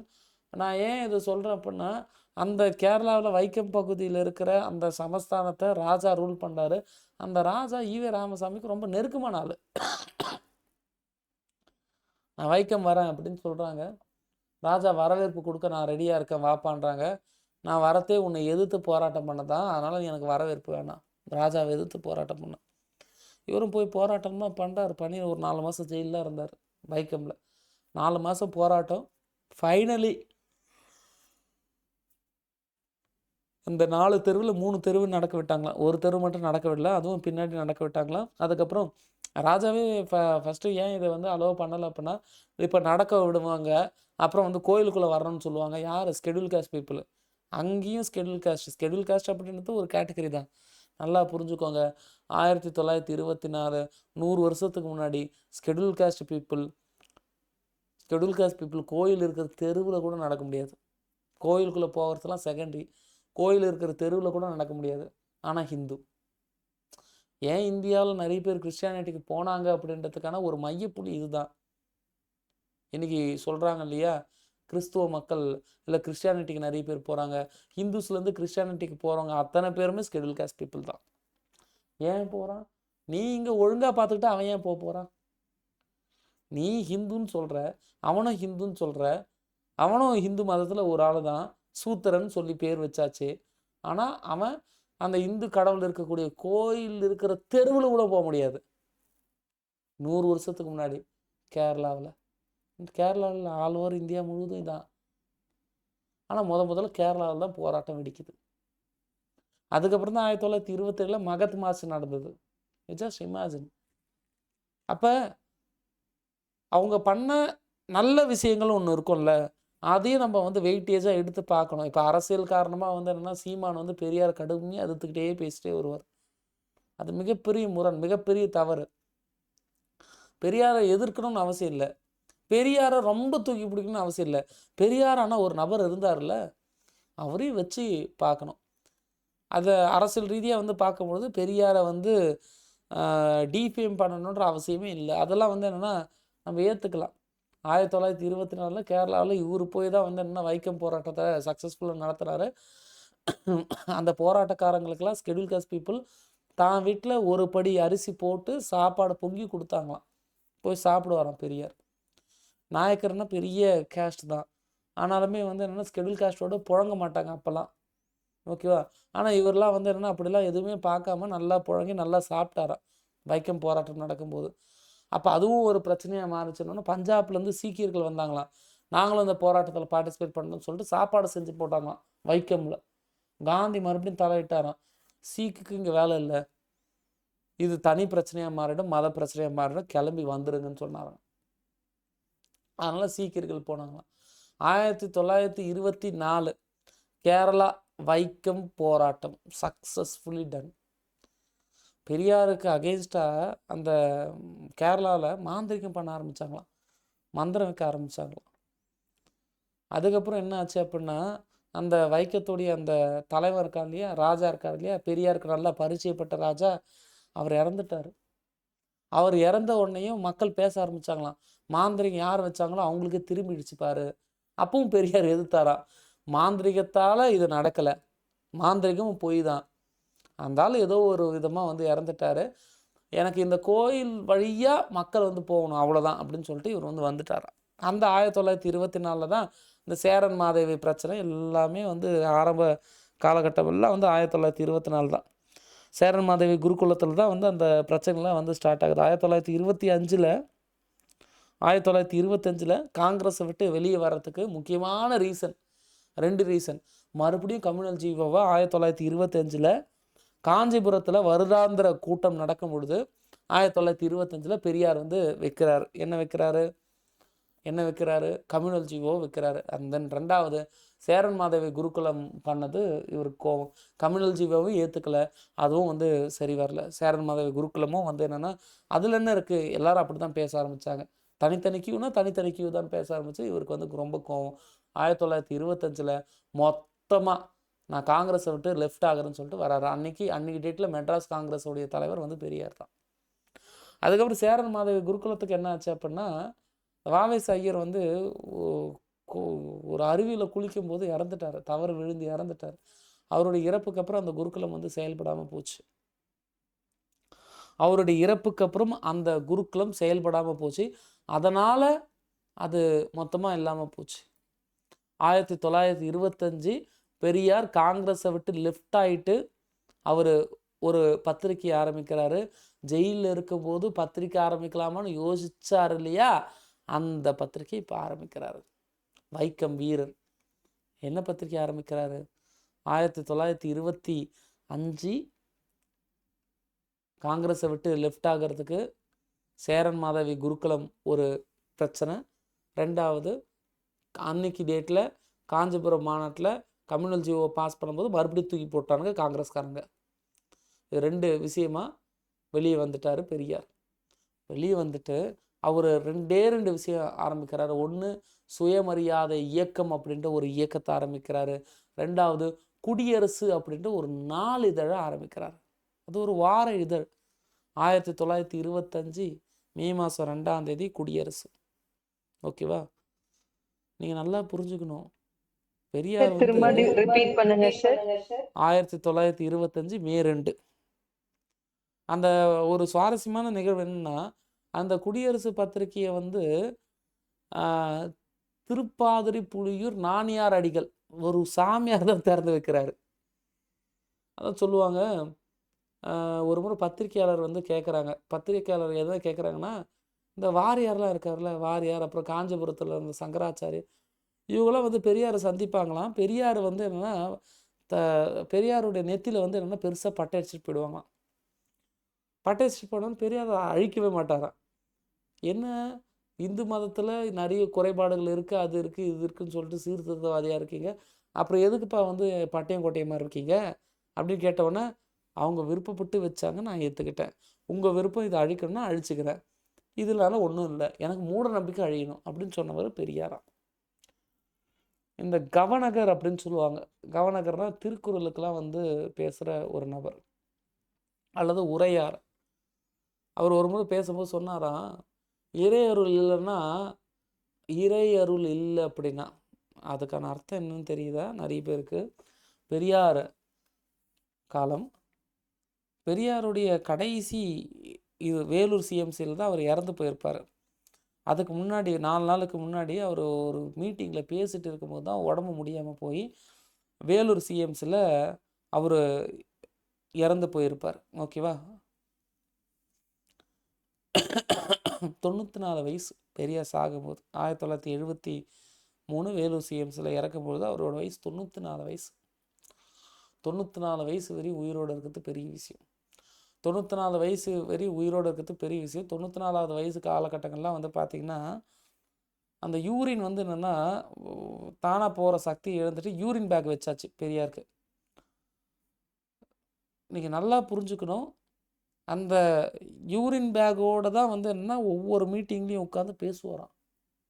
அந்த கவர்னர் சொன்ன வார்த்தை என்னென்னா, அவன் மதத்தை எதிர்க்கலை, அவன் கடவுளை எதிர்க்கலை, கடவுள் பேரால் இருக்கக்கூடிய மூட நம்பிக்கை எதிர்த்தான் பெரியார்ன்ற மனுஷன்.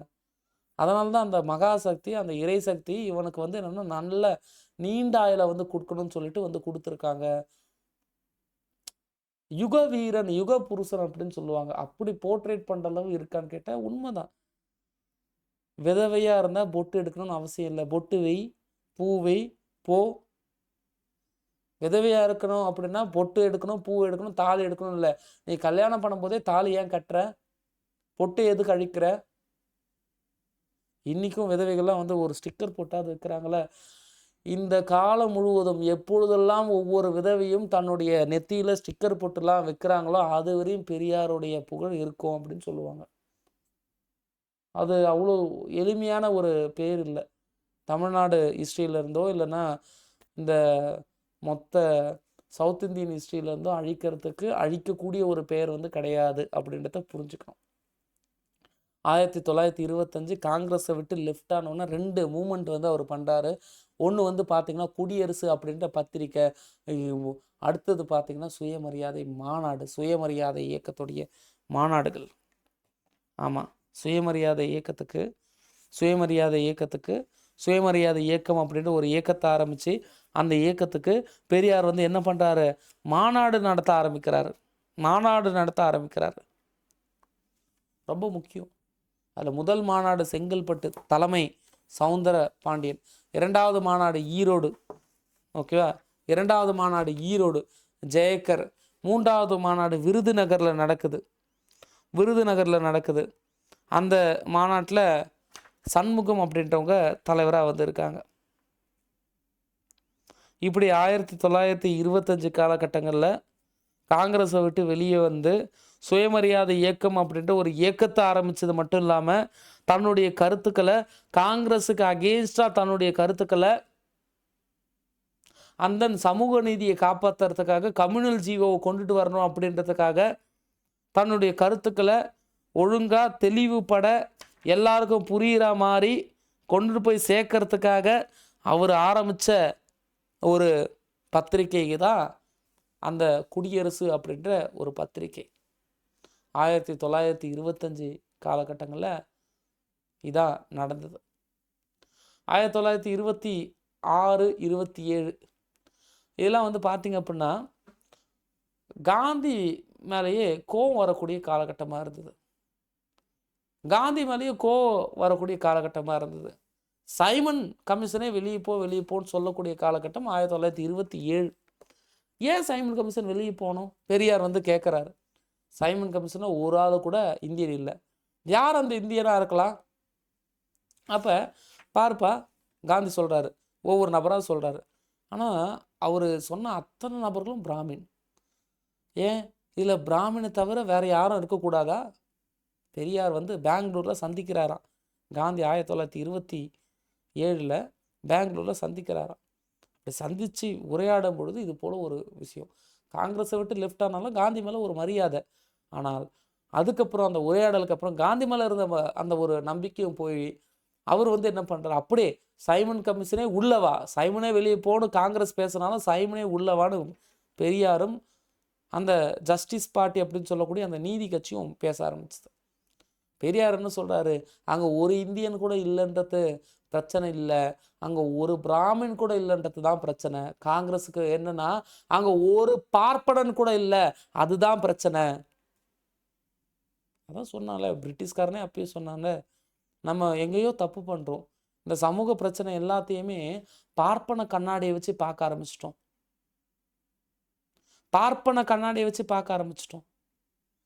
சரியில்லை அப்படின்னு சொல்லிட்டு சொல்லக்கூடிய காலகட்டம். அதனால தான் வந்து என்னென்னா கொஞ்சம் கொஞ்சமாக அவங்களே சென்சஸ் எடுத்து எல்லாமே கொடுத்தாங்க. திராவிடன் அப்படின்ற பத்திரிக்கை இருக்குல்ல, அந்த பத்திரிகையிலையும் கொஞ்ச நாள் வேலை செய்கிற காலகட்டம் 1927. அப்போ திராவிடன் பத்திரிக்கை, ஜஸ்டிஸ்ன்ற பத்திரிக்கை,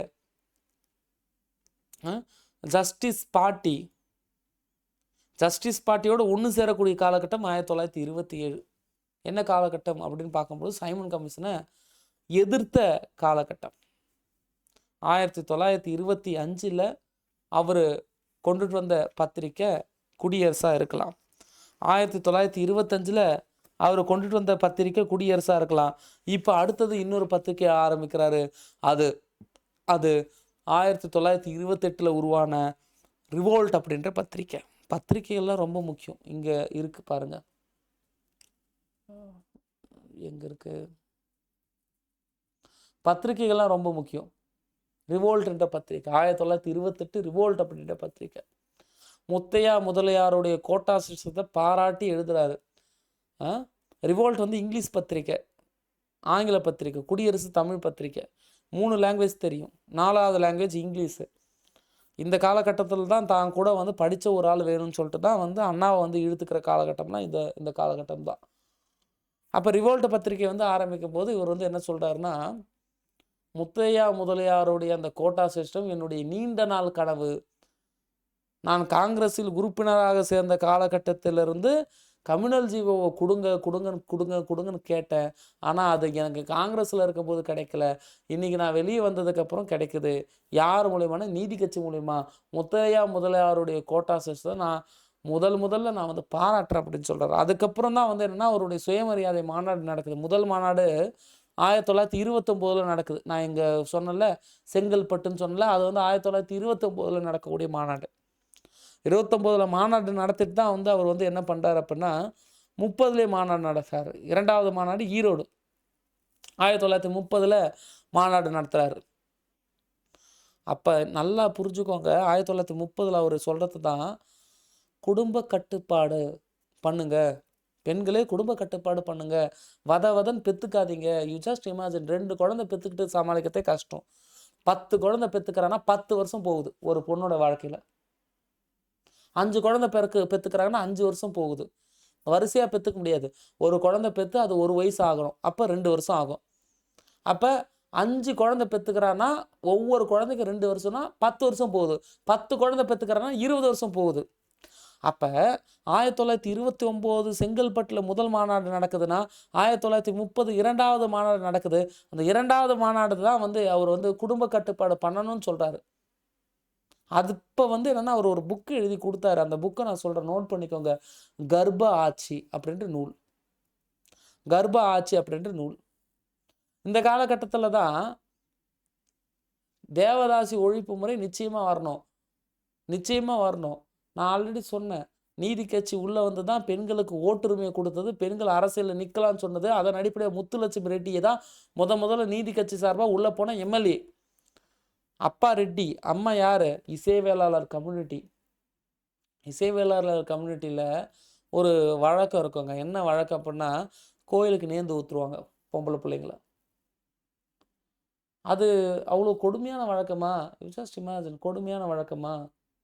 இல்லைன்னு மட்டும் சொல்லிடாதீங்க. ஏன் இல்லைன்னு சொல்லிடாதீங்கன்னு சொல்கிறேன்னா, அப்படி கோயிலில் வந்து நேர்ந்து விடப்பட்ட பெண்கள், ஆரம்ப காலகட்டத்தில் கோயில் வேலைக்காக சேர்க்கப்பட்ட பெண்கள் போக போக போக என்ன ஆனாங்க அப்படின்னா, அங்கே இருக்கக்கூடிய கோயிலில் இருக்கக்கூடிய பார்ப்பனர்களாலேயும் கோயிலில் இருக்கக்கூடிய தர்மகர்த்தாக்களாலேயும் அவங்களுடைய கற்பு வந்து என்ன இல்லாமல் போச்சு. ஒரு கட்டத்தில் அவங்களுக்குன்னு தனிப்பட்ட வாழ்க்கை இல்லை. அந்த பெண் யாரோட வேணாலும் இருந்துக்கலாம். அந்த பெண் காதலிக்கலாம். அந்த பெண்ணை கட்டாயப்படுத்தி யார் வேணாலும் பலவந்தப்படுத்தி என்ன வேணாலும் பண்ணிக்கலாம் உடல் சுகத்துக்காக. கடவுளின் பேரால் அத்தனை அக்கிரமும் பெண்களுடைய அந்த கற்பில் இல்லைன்னா பெண்களுடைய அந்த உடல் விஷயத்தில் நடந்தது. இது இங்கன்னு இல்லை, பெரியார் காசி போகும்போதும் இதுதான் வந்து உணர்ந்தாராம். காசியில் என்ன பண்ணுவாங்க அப்படின்னா, சாமியாருங்க அங்கே வரக்கூடிய லேடிஸை வந்து தன்னுடைய இச்சைக்காக வந்து என்னென்னா பயன்படுத்திக்கிட்டாங்களாம். எல்லா மதத்துலேயும் இந்த அழுக்கு இருக்கும். ஏன் இருக்கும் அப்படின்னா, காஞ்சிபுரத்தில் ஆன்மா அந்த ஆசிரமத்துடைய பேர் நான் சொல்ல விரும்பலை. அது ஒரு நிகழ்வு போனோம். அப்போ அங்கே இளம் வயசில் கன்னியாஸ்திரிகள் இருந்தாங்க, ரொம்ப சின்ன பசங்க, டீனேஜ், ஒரு 17, 18, 19, 20 அப் டு 25 வயசு வரையும் இருந்தாங்க. அப்போ நான் கேட்குறேன், என்னோடய ஆன்மீக குருக்கிட்ட கேட்குறேன், இவங்கெல்லாம் இந்த வயசில் கன்னியாஸ்திரியாக இருக்காங்களே, இதெல்லாம் நீங்கள் ஏற்றுக்கிறீங்களான்னு கேட்குறேன், வாதம் பண்ணுறேன். அது ஏற்புடையதில்லை. ஏன்? நானே சொல்கிறேன், ஏன் ஏற்புடையலை? அவங்களுக்கும் செக்ஸுவல் ஃபீலிங்லாம் இருக்கும் இல்லையா? அதை விட கொடுமை என்னென்னா, அங்கே இருக்கக்கூடிய பாதிரியார்களே, அங்கே இருக்கக்கூடிய கிறிஸ்துவ பாதிரியார்களே அந்த பெண்களை வந்து என்ன பண்ணுறாங்க அப்படின்னா, பாலியல் ரீதியான விஷயத்துக்கு பயன்படுத்திக்கிறாங்க. அப்போ அது அந்த பெண் வந்து பண்ணலை அப்படின்னா அது வந்து பாவமாக மாறிடும் அப்படின்னு சொல்லிட்டு பெண்களே வந்து என்னென்னா பண்ணிடுறாங்க. ஃபாதருக்கு செய்யறது கடவுளுடைய சேவை தானே அப்படின்னு சொல்லிட்டு. அப்போ அத்தனை மதத்துலேயுமே வந்து என்னென்னா இது போல் குறைபாடுகள் இருக்க தான் செய்யுது. அது கிறிஸ்துவமாக இருந்தாங்க, இந்துவாக இருந்தாங்க. கடவுளின் பெயரால் பெண்களை வந்து உடல் சுகத்துக்கு பயன்படுத்துகிற ஒரு வக்ர புத்தியோட நிறைய இடங்களில் நிறைய அமைப்புகள் இருக்க தான் செய்கிறாங்க. இல்லை எல்லா அமைப்புகளையும் சில பேர் இருக்க தான் செய்கிறாங்க இப்படின்னு வச்சுப்போம். பிஸ்னஸ் எனக்கு சரியாக வரலன்னு போயிட்டு ஒரு பூசாரிக்கிட்டேயோ இல்லைன்னா ஒரு ஜோசியக்காரங்கிட்டேயோ போய் சேர்ந்தான்னு வச்சுக்கோங்க, அவன் பார்ப்பான். இதில் இது சரியில்லைப்பா, இது சரியில்லைப்பா அப்படின்னு சொல்லிட்டு அவன் ஒரு பரிகாரம் சொல்லுவான். இப்போ சொல்கிற மாதிரி கோயிலுக்கு போய் இதை பண்ண அதை பண்ணலாம் பரிகாரம் சொல்ல மாட்டான். தேவதாசியோட ஒரு ராத்திரி இருந்துட்டு வான்னு சொல்லுவானா. தேவதாசியோட போ ஒரு ராத்திரி இருந்துட்டு வானுவானா. அதுதான் பரிகாரமாக இருந்துதான்.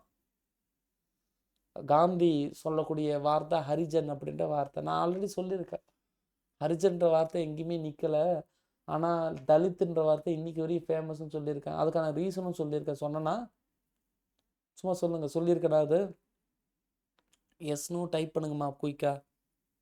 சொல்லியிருக்கேனா?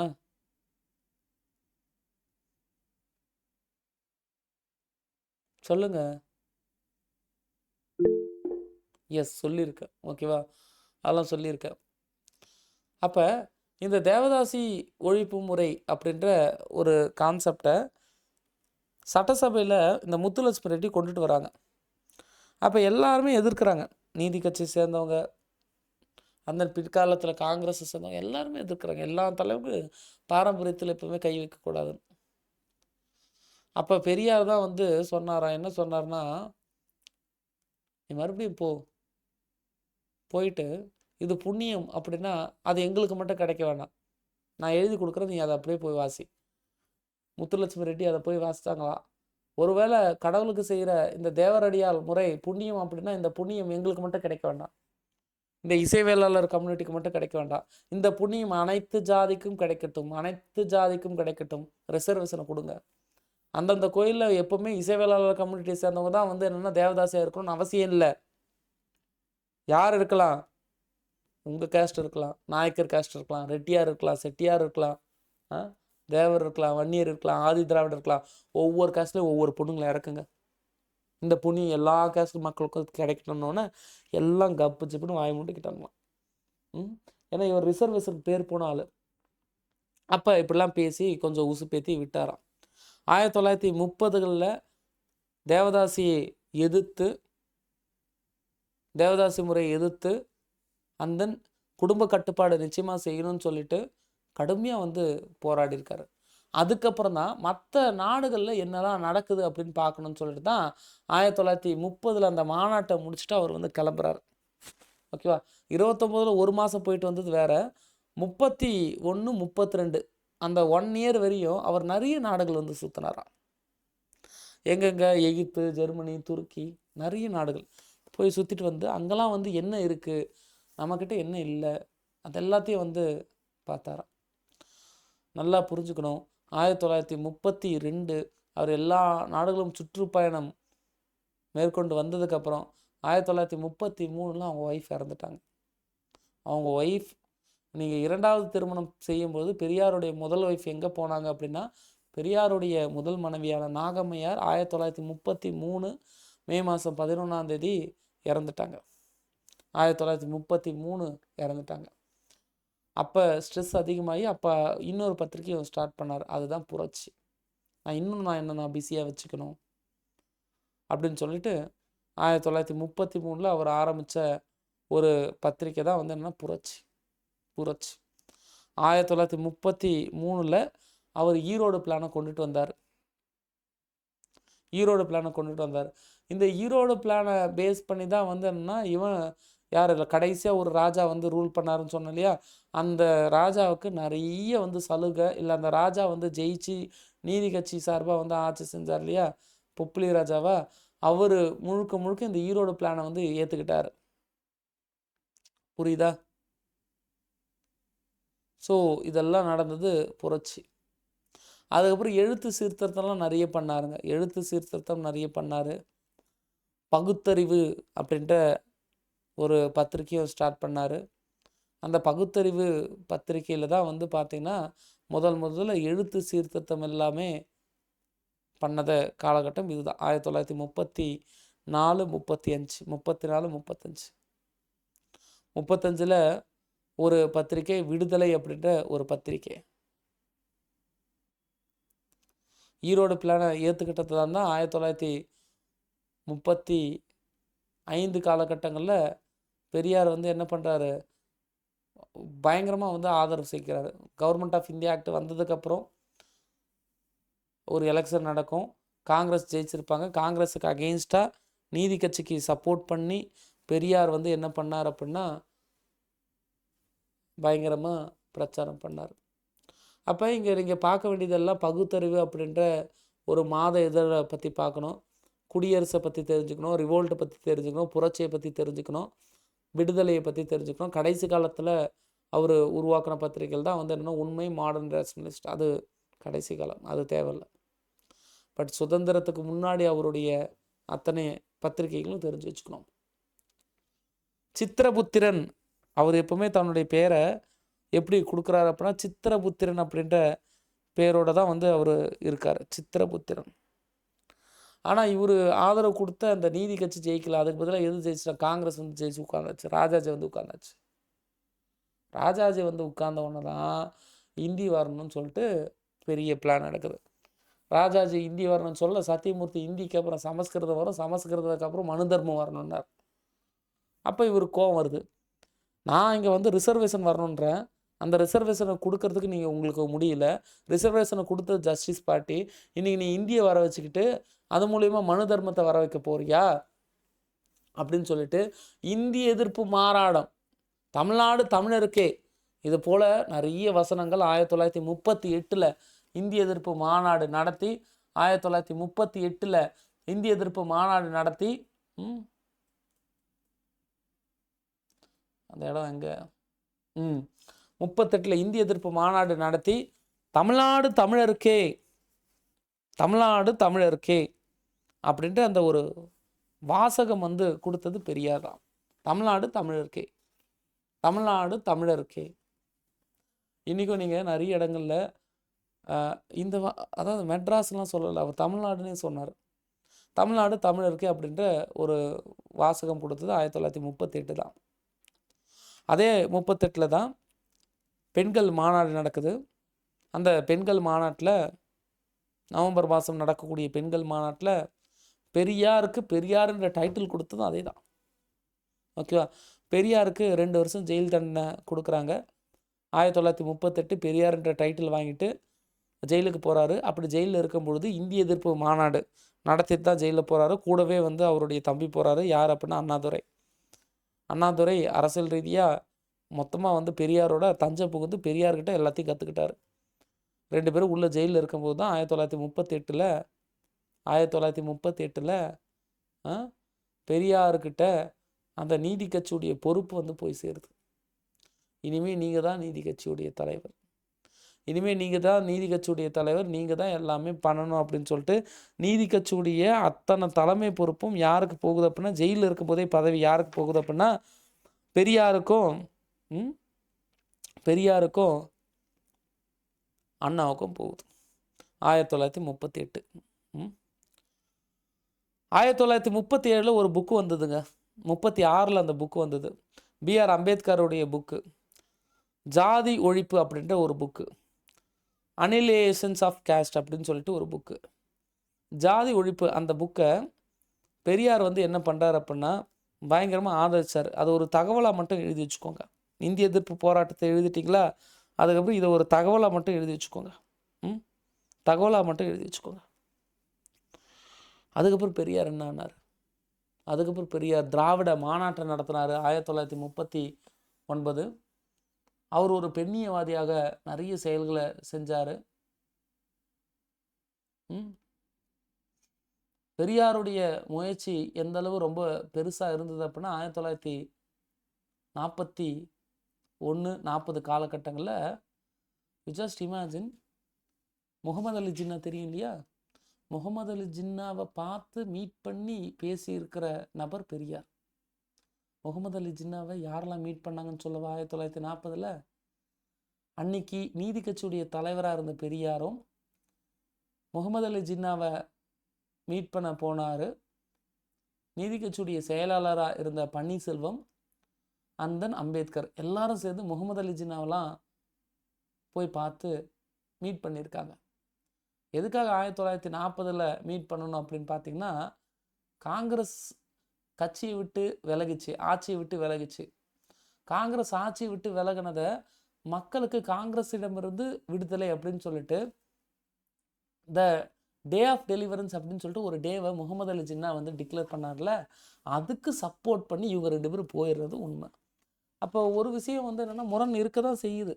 ஏன் இவங்க போய் பார்க்கணும், ஏன் இவங்க போய் மீட் பண்ணணும், காங்கிரஸ் அவ்வளோ கொடுமை பண்ணிச்சா அப்படின்னு கேட்கும்பொழுது, தமிழ்நாட்டை பொறுத்தவரை கம்யூனல் ஜீவோவை காங்கிரஸ் கொண்டுட்டு வரல, ஆனால் அதுக்கு பதிலாக ஹிந்தியை கொண்டுட்டு வந்தது. அப்போ காங்கிரஸ் கூடவே நெடுங்காலம் பயணித்த பெரியாருக்கு காங்கிரஸ் வந்து என்னென்னா விரோதம் தான். அப்போ காங்கிரஸ் கிட்ட இருந்து மக்களுக்கு விடுதலை அப்படின்னு அலி ஜின்னா சொன்னதை வரவேற்க பெரியார் போனாராம் 1940களில். நம்ம எம்என் ராயை பற்றி நம்ம வந்து கேள்விப்பட்டிருக்கோம். எம்என் ராய் யார் அப்படின்னா கம்யூனிஸ்டுகளுடைய முன்னோடி. அவர் பெரியாரை மீட் பண்ணி ஒரு முறை பேசினார் 1941 சென்னையில். நீங்கள் நிறைய முயற்சி எடுத்திருக்கீங்க, இந்த முயற்சி காரணமாக தான் ரயில்வே சவுத் இந்தியாவில் ரயில்வே கேன்டீன் இருக்கும். இந்த ரயில்வே கேன்டீனில் 2 கியூ இருந்துதான். ஒன்று பிராமணால், இன்னொன்று நான் பிராமின். பிராமின் நான் பிராமின் 2 கியூ தனித்தனியாக இருந்துதான் வேலை செய்கிறவங்க, ரயில்வேல வேலை செய்கிறவங்க. அதுவே வந்து என்ன ஒழிச்சு கட்டுறது நீ தான். ஜஸ்ட் இமேஜின், வெள்ளக்காரனோட ஆட்சிலையும் கூட ரயில்வேயில் 2 கியூ இருந்தது, கவர்மெண்ட் ஆஃபீஸில் 2 கியூ இருந்தது, கவர்மெண்ட்லேயே வேலை செய்கிறவங்களுக்கு. அப்போ புரிஞ்சுக்கோங்க, இங்கே வெள்ளைக்காரங்கிட்ட இருந்து வரக்கூடிய சுதந்திரம், அது சுதந்திரம் கிடைச்சதுக்கப்புறம் அந்த சுதந்திரத்துடைய அந்த அச்சாணி வேறா மூளை வேறா, அந்த பதவியில் யார் இருப்பானா பிராமின் இருப்பான். அப்புறம் அவங்கிட்ட இருந்து நம்ம சுதந்திரத்தை வாங்கணுமா? முதல்ல இந்தியாவில் இருக்கிற பிரச்சனை அப்படின்றது சுதந்திரம் கிடையாது, அதை விட ரொம்ப முக்கியம் சமூக பிரச்சனைன்னு சொல்லிட்டு தான் பெரியாரும் அம்பேத்கரும் எந்த சுதந்திர போராட்டத்திலும் பங்கு கொள்ளவில்லை. 1941 கம்யூனிஸ்ட் தலைவர் எம்என் ராய் வந்து பேசுகிறாரு, இன்றைக்கி சவுத் இந்தியன் ரயில்வேயில் 2 கியூ சிஸ்டத்தை வந்து என்னென்னா ஒழிஞ்சுது அப்படின்னா, அன்றைக்கி நீ சேரன் மாதேவியில் நீ கத்தனியில அதுக்கு இருந்த ஒரு விஷயந்தான். இப்போ தான் பெரியாருடைய சேட்டை ஸ்டார்ட் ஆகுது. என்ன சேட்டை ஸ்டார்ட் ஆகுதுன்னா, 1942 ஸ்டாபோர்டு கிரிப்ஸை பார்த்து, கிரிப்ஸ் தூதுக்குழு வந்ததில் கிரிப்ஸை பார்த்து, எங்களுக்கு தனிநாடு வேணும், எங்களுக்கு தனிநாடு வேணும். யார்? பெரியார். தனிநாடு வேணும்னு சொல்லிட்டு நம்ம தமிழ்நாடு மட்டும் கேட்கல, எல்லாருமே கேட்டாங்க. தெலுங்கு தேசம்ன்ற ஒரு கட்சி, ஏன் தெலுங்கு தேசம்ன்ற கட்சி அவங்களுக்கும் தனிநாடு வேணும். காலிஸ்தான்ற நாடு, ஏன் காலிஸ்தான் நாடு? பஞ்சாப் வந்து தனிநாடு கேட்டது.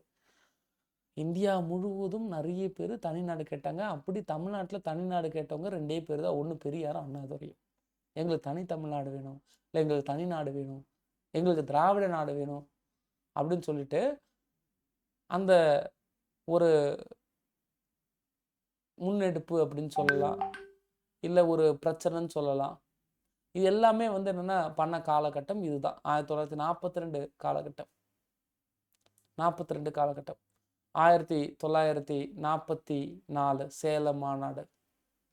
சேலம் மாநாடு நீதி கட்சி திராவிட கழகமாக பெயர் மாற்றம் செஞ்சது. திராவிட கழகம்ன்ற பேரை ஏற்கனவே வந்து யார் யூஸ் பண்ணியிருக்காங்க அப்படின்னு நம்ம வந்து பார்த்துருக்கோம். யார் யூஸ் பண்ணியிருக்காங்க? அயோத்திதாச பண்டிதர். ஆனால் இந்த நீதி கட்சியை சேலம் மாநாட்டில் 1944 திராவிட கழகம் அப்படின்னு சொல்லிட்டு பெயர் மாற்றம் செய்கிறாங்க.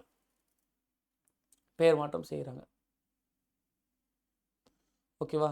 டெமோக்ராட்டிக் பார்ட்டி அப்படின்னு சொல்லிட்டு ஒரு பார்ட்டி இருக்குது. ஓகேவா? அது யாருதுன்னா எம்என் ராய் தான். அந்த பார்ட்டிலாம் வந்து பார்த்திங்கன்னா அடிக்கடி பெரியார் போய் வந்து என்னென்னா பேச்சுலாம் வந்து என்னென்னா பேசுவாராம், நிறைய பேசுவாராம். ஓகேவா? ஸோ இது வரையும் 1944 சேலம் மாநாடு வரையும் தெரிஞ்சுக்கணும். அதுக்கப்புறம் என்ன பண்ணாங்க அப்படின்னா, திராவிட கழக கொடி அப்படின்னு சொல்லிட்டு ஒரு கொடியை வந்து இது பண்ணாங்க. கருப்பு சட்டை. இப்போ சிகப்பு சட்டைனா கம்யூனிஸ்ட்னா, கருப்பு சட்டைனா வந்து என்ன பெரியார். அதனால தான் வந்து இந்த டிஎம்கே கொடி ஏடிஎம்கே கொடியெலாம் வந்து என்ன கருப்பு சிவப்பாகவே வந்து இருக்கும். ஓகேவா? எப்போ இந்த ஊருக்குள்ளே கருப்பு சட்டையும் சிவப்பு சட்டையும் உள்ளே வந்ததோ அன்றைக்கே வந்து எல்லாம் போச்சு. அப்படின்னா இதுக்கான அர்த்தம் என்னென்னா லெஃப்ட் விங் பார்ட்டி அப்படின்னு சொல்லுவாங்க. இன்றைக்கி இருக்கிற திராவிட கட்சிகள், அது டிஎம்கே ஏடிஎம்கே எதுவாக இருந்தாலும் சரி, அந்த கம்யூனிஸ்ட் கட்சிகள் இதெல்லாம் வந்து பார்த்திங்கன்னா இடதுசாரி இயக்கங்கள் அப்படின்னு சொல்லுவாங்க. பட் இப்போ இடதுசாரிகளாக இருக்காங்களா அப்படின்னு கேட்டால் தெரியல. பட் இதுதான் 1944 ஆகஸ்ட் 15 சுதந்திர தினம் வரும்பொழுது, அது சுதந்திர தினம்லாம் இல்லைங்க, எங்களுக்கு திராவிட நாடு பிரிவினை நாள் வேணும், அது எங்களுக்கு துக்க நாள் அப்படின்னு சொல்லிட்டு கடலூரில் திராவிட நாடு பிரிவினை மாநாட்டை கூட்டினாங்க. இது அண்ணாவுக்கு பிடிக்கவே இல்லை. ஆயிரம் இருந்தாலும் அது ஏன் கருப்பு நிறம், சுதந்திர தினத்தை வந்து என்னன்னா சுதந்திர தினத்தை கொண்டாடாதீங்க, அது ஒரு கருப்பு தினம் அப்படின்னு சொல்றாரு பெரியார். அண்ணாவுக்கு சரியான கோபம். ஏன் இப்படிலாம் பண்ணுறீங்க? அண்ணா வந்து பிரியறதுக்கு நிறைய ரீசன் இருக்குது. நார்த் இந்தியாவில் அண்ணாவை பற்றி நான் நடத்தும்போது நான் சொல்கிறேன், அதெல்லாம் இப்போ இல்லை. அண்ணா வந்து பெரியாரை விட்டு பிரியறதுக்கு நிறைய ரீசன் இருக்குது. மொத்தம் 3 ரீசன். அதில் ஒரு பெரிய ரீசன் இதுவும் கூட. 1947 என்ன பண்ணுறாங்க அப்படின்னா, சுதந்திர தினம் அப்படின்ற தினத்துக்கு பதிலாக இவர் கடலூரில் திராவிட பிரிவினை மாநாடு அப்படின்ற ஒரு மாநாட்டை வந்து என்னென்னா கூட்டுறாரு. சார் 44ல் தீகா கழகம், சார் தீகா கழகம் 37 38 கட்சி இவர்கிட்ட வந்துருச்சு சார். இவர்கிட்டே அண்ணாக்கிட்டே வந்துருச்சு. அந்த கட்சி தான் இவங்க வந்து என்னென்னா திராவிட கழகமாக மாற்றிட்டாங்க. அதுக்கப்புறம் அதுக்கு ஒரு கொடியும் உருவாக்குனாங்க. அதுக்கப்புறம் திராவிட நாடு அப்படின்ற ஒரு நாடு வேணும் அப்படின்னு சொல்லிட்டு கேட்க ஆரம்பிக்கிறாங்க. சுதந்திர தினம் அப்படின்றதுக்கு ஒரு கருப்பு தினம் அப்படின்னு சொல்கிறாங்க. புரியுதா? திராவிட நாடுக்குன்னு சொல்லிட்டு ஒரு மேப்பே உருவாக்கிட்டாங்கன்னா பார்த்துக்கோங்களேன். புரியுதா? திராவிட நாடு அப்படின்னு சொல்லிட்டு ஒரு மேப்பே வந்து உருவாக்குறாங்க 1948 காலகட்டங்களில். இப்படி பெரியாருடைய காலம் கொஞ்சம் கொஞ்சமாக போகுது. சுதந்திரம் கிடைச்சதுக்கப்புறம் 1949 காலகட்டம், சுதந்திரம் கிடைச்சதுக்கப்புறம் 1949 காலகட்டம், பெரியார் அவரை விட்டு அவருடைய தம்பியா அவருடைய சீடனா பார்க்கப்படக்கூடிய அண்ணா பிரியக்கூடிய காலகட்டம் 1949. ஏன் அண்ணா பிரிகிறாரு அப்படின்னு பார்த்தீங்கன்னா, நான் ஆல்ரெடி சொன்ன மணியம்மை, என்னுடைய வாரிசு நீ தான், என்னுடைய வாரிசு நீ தான், எனக்கு அப்புறம் எல்லாம் உனக்கு தான் அப்படின்னு பெரியார் வந்து சொல்கிறாரு. யாரை பார்த்து? அண்ணாவை பார்த்து. ஆனால் சொன்ன மறு வருஷமே ஒரு பெண்ணை வந்து மேரேஜ் பண்ணிக்கிறாரு. வயசு வித்தியாசம் பார்க்காம, அது ஒரு சின்ன பெண்ணு தான். ஆனால் அந்த பெண்ணுக்கும் வந்து என்னென்னா பெரியார் மேலே ஈர்ப்பு இருந்ததா இல்லையான்லாம் எனக்கு தெரியல. அந்த மேரேஜ் வந்து என்னென்னா அண்ணாவால் ஏற்றுக்கவே முடியல. 1949, ஓகேவா? அந்த மேரேஜை அண்ணாவால் ஏற்றுக்கவே முடியல. ஏற்றுக்கவே முடியாமல் தான் அவர் வந்து என்ன பண்ணிட்டார் அப்படின்னா, பெரியாரை விட்டு லெஃப்ட் ஆகிட்டார். திராவிட கழகமாக இருக்கக்கூடிய நீதி கட்சி தான் திராவிட கழகமாக மாறுச்சு, ஓகேவா? அந்த திராவிட கழகத்தை அவர் என்ன பண்ணிட்டார் அப்படின்னா, பெரியாரை விட்டு லெஃப்ட் ஆகி திராவிட முன்னேற்ற கழகம் அப்படின்ற ஒரு கழகமாக மாற்றுறாங்க. திராவிட முன்னேற்ற கழகம், அதுதான் இன்றைக்கி இருக்கிற டிஎம்கே அப்படின்ற ஒரு கட்சி. அது ஒரு பழம்பெருமையான ஒரு கட்சி தான். அது இன்றைக்கி டேட்டில் வந்து ஒரு குடும்பத்துக்கிட்ட இருந்தாலும் கூட அந்த விமர்சனம் உண்மைதான். ஒரு தாத்தா, அதாவது கருணாநிதி, அதுக்கப்புறம் பையன் ஸ்டாலின், அதுக்கப்புறம் ஸ்டாலினுக்கு அப்புறம் உதயநிதி. ஆனால் என்ன தான் ஒரே குடும்பம் ஆட்சி செஞ்சாலும் கூட கருணாநிதிக்கு அப்புறம் ஸ்டாலின் வந்தது அப்படின்றது வாரிசு அப்படின்ற ஒரே ஒரு விஷயத்தை மட்டும் அடிப்படையாக வச்சு வரல. அது எல்லாருமே வந்து ஏற்றுப்பாங்க. ஏன்னா ஸ்டாலின் வந்து ரொம்ப அதிகமாக வந்து உழைச்சி தான் அந்த இடத்துக்கு வந்து வந்தாங்க. பட் உதயநிதியை நம்மளால் அப்படி சொல்ல முடியல, அந்த விமர்சனத்துக்குள்ளே வைக்க முடியல. அதிகமாக உழைச்சி தான் துணை முதலமைச்சர் ஆனாரா அப்படின்னு கேட்டால் இல்லை. அதை எடுத்து பார்க்கலாம். நீங்கள் ஸ்டாலின் துணை முதலமைச்சர் ஆகிறதுக்கு எடுத்துக்கிட்ட காலமும் உதயநிதி துணை முதலமைச்சர் ஆகிறதுக்கு எடுத்துக்கிட்ட காலகட்டமும் ஒன்றும் கிடையாது. இது ரொம்ப குயிக்காக நடந்தது. புரியுதா? அப்படி 1949 பெரியாரை விட்டு லெஃப்ட் ஆகி அண்ணா ஆரம்பித்த ஒரு கட்சி தான் வந்து என்னென்னா இந்த டிஎம்கே அப்படின்ற கட்சி. அதுக்கப்புறம் பெரியார் என்ன ஆனார்? அண்ணாவை நடத்தும் போது நான் நிச்சயமாக பெரியாரை மறுபடியும் வம்புக்கு இழுப்போம், இல்லை பெரியாரை நிச்சயமாக இழுப்போம். பெரியார் மேலே 1000 விமர்சனம் இருக்குது. அண்ணாவை எதிர்த்து நிறைய பிரச்சாரம் பண்ணுறாரு பெரியார். ரெண்டுமே எதிர் துருவமாக இருக்குது. அண்ணா 1967 ஆட்சி பிடிக்கிறார் இல்லையா? ஆட்சி பிடிக்கும் பொழுது ஒரு சேரட் வண்டியை எடுத்துக்கிட்டு, ஒரு குதிரை வண்டியை எடுத்துக்கிட்டு, மேலத்தாளம் வாசிக்க, வெடிக்க, ஒரு மிகப்பெரிய பட்டாளம் சூழ டைரெக்டாக வந்து பார்த்த முதல் நபர் யார் அப்படின்னா பெரியார் தான். பெரியாரை தான் பார்த்து ஆசீர்வாதம் வாங்கி, நீங்கள் இல்லைன்னா நான் இல்லை அப்படின்னு சொல்லிட்டு எல்லாமே பண்ணார். பெரியாருடைய சுயமரியாதை திருமணத்தை நடத்தி காட்டுறது அண்ணா தான். அதுக்கு அங்கீகாரம் கொடுத்தது அண்ணா தான். தமிழ்நாடு அப்படின்ற பெயர் மாற்றம் கொடுத்தது அண்ணா தான். அண்ணாவை நம்மளால் வந்து அவ்வளோ எளிமையாக வந்து மாற்றிட முடியாது, இல்லை மறுத்திட முடியாது. பெரியார் மேலே 1000 விமர்சனம் அண்ணாவுக்கு இருந்தாலும் கூட வெற்றி பெற்றதுக்கப்புறம் இவன் ஜெயிக்கவே கூடாதுன்னு பெரியாரே வந்து பிரச்சாரம் பண்ணாராம். ஆனாலும் அதை மீறி வந்து என்ன பண்ணாரு, ஜெயிச்சதுக்கு அப்புறம் வந்து இவர் வந்து பார்த்தாராம், பேசினாராம், எல்லாமே பண்ணாராம். சரி, இப்போ பெரியார்கிட்ட வருவோம். இதுதான் வந்து ஸ்டோரி. 1949 இவருடைய மணியம்மையுடைய திருமணம் தான் வந்து இவங்க வாழ்க்கையில் ஒரு மிகப்பெரிய ஒரு திருப்பு முனையாக வந்து மாறுச்சு. 1949 மணியம்பியோடைய திருமணம், 1949 டிஎம்கே அப்படின்ற ஒரு கட்சி. 1952 மறுபடியும் ஆட்சி. இந்தியா இண்டிபெண்ட் ஆனதுக்கப்புறம் ஆட்சி. நேற்று வகுப்பில் 1950 வரையும் பார்த்தோம், 52 வரையும் பார்த்தோம். ஓகேவா? 52க்கு அப்புறம் என்ன ஆச்சு அப்படின்னு நான் சொல்லணும்னு நான் சொன்னேன் இல்லையா? அதை நான் இப்போ கொஞ்சம் சொல்கிறேன். பெரியாரை முடிச்ச கையோடு நான் சொல்கிறேன். 1952 வந்து இவர் என்ன பண்ணார் அப்படின்னா, பிள்ளையார் இருக்கார் இல்லையா, பிள்ளையாருடைய உருவ பொம்மை எல்லாத்தையும் வந்து என்னன்னா உடைக்க ஆரம்பிச்சாச்சு. இது நிறைய இந்துக்களுக்கு மனக்கசப்பை கொடுத்தது தான்.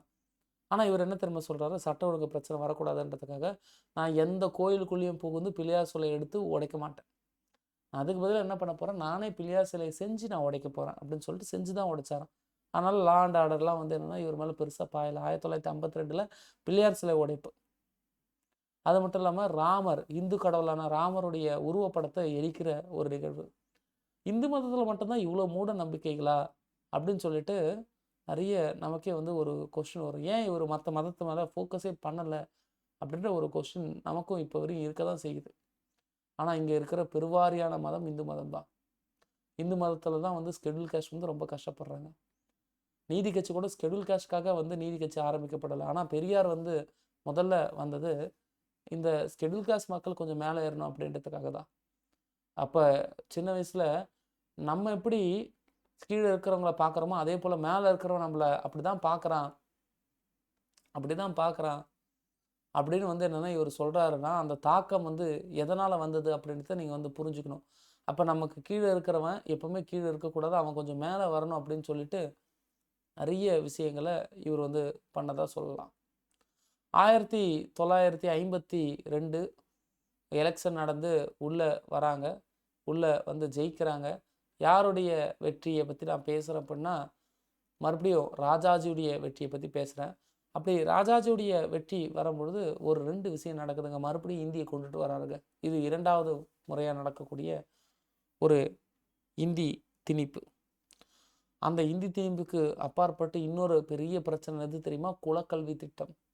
அது என்ன குலக்கல்வி திட்டம்னா, நீ உங்கள் அப்பா ஒரு வேலை செய்கிறாருன்னா அந்த வேலையை நீ காலேஜில் இல்லை ஸ்கூல்லையோ 4 மணி நேரம் படிக்கிறதுனா 4 மணி நேரம் அந்த வேலையை செய்யணும் அப்படின்ட்டு ஒன்று. இது நல்லதா கெட்டதா அப்படின்ட்டு ஒரு விவாதத்துக்குள்ளே வரதுக்கு முன்னாடி இல்லை நன்மையும் இருக்குது கெட்டதும் இருக்குது. ஆனால் தீமை வந்து என்னன்னா ரொம்ப மோசமாக இருக்க மாதிரி இருக்குது. இன்றைக்கி ஒரு தச்சனுடைய பையன் தச்சனாகிற அந்த பயிற்சி செய்கிறான், ஓகே ரைட்டு. ஒரு எலக்ட்ரீஷியனோட பையன் எலக்ட்ரீஷியனுக்கான அந்த ஒர்க் ஷாப்பில் போய் அட்டன் பண்ணுறான், ரைட்டு. ஒர்க் ஷாப் தான், வேறு எதுவும் இல்லை. ஆனால் ஒரு ரோடு பெருக்கிறவனுடைய பையன் ஃப்ரீ டைமில் என்ன சார் பண்ணணும்? அப்போ இது என்ன ஆகுது அப்படின்னா, உன் பரம்பரையாக உங்கள் அப்பா அம்மா செஞ்ச தொழிலை தான் நீ செய்ய சொல்ல நீ ஊக்குவிக்கிற. யார்? ராஜாஜி. அப்போ இது போல் ஒரு குலக்கல்வி திட்டம் என்பது ரொம்ப மோசமான ஒன்று. அது மட்டும் இல்லாமல் கொல்லைப்புற வழியாக நீ இந்தியை கொண்டுட்டு வர ட்ரை பண்ணுற அப்படின்றதும் ரொம்ப மோசமான ஒன்று. அப்போ இவர் 1952 53 பிள்ளையார் சிலையை உடைக்கிறாரு, குலக்கல்வி திட்டத்தை எதிர்க்கிறாரு, இந்திய எதிர்ப்பு பிரச்சாரத்தை கையில் எடுக்கிறாரு. அதே 1953 தான் டிஎம்கேவும் வளர ஆரம்பிச்சது. டிஎம்கேவும் பெரியாரும் ஒன்று சேர்ந்து போராடின காலகட்டம் இதுதான். எதுக்காக?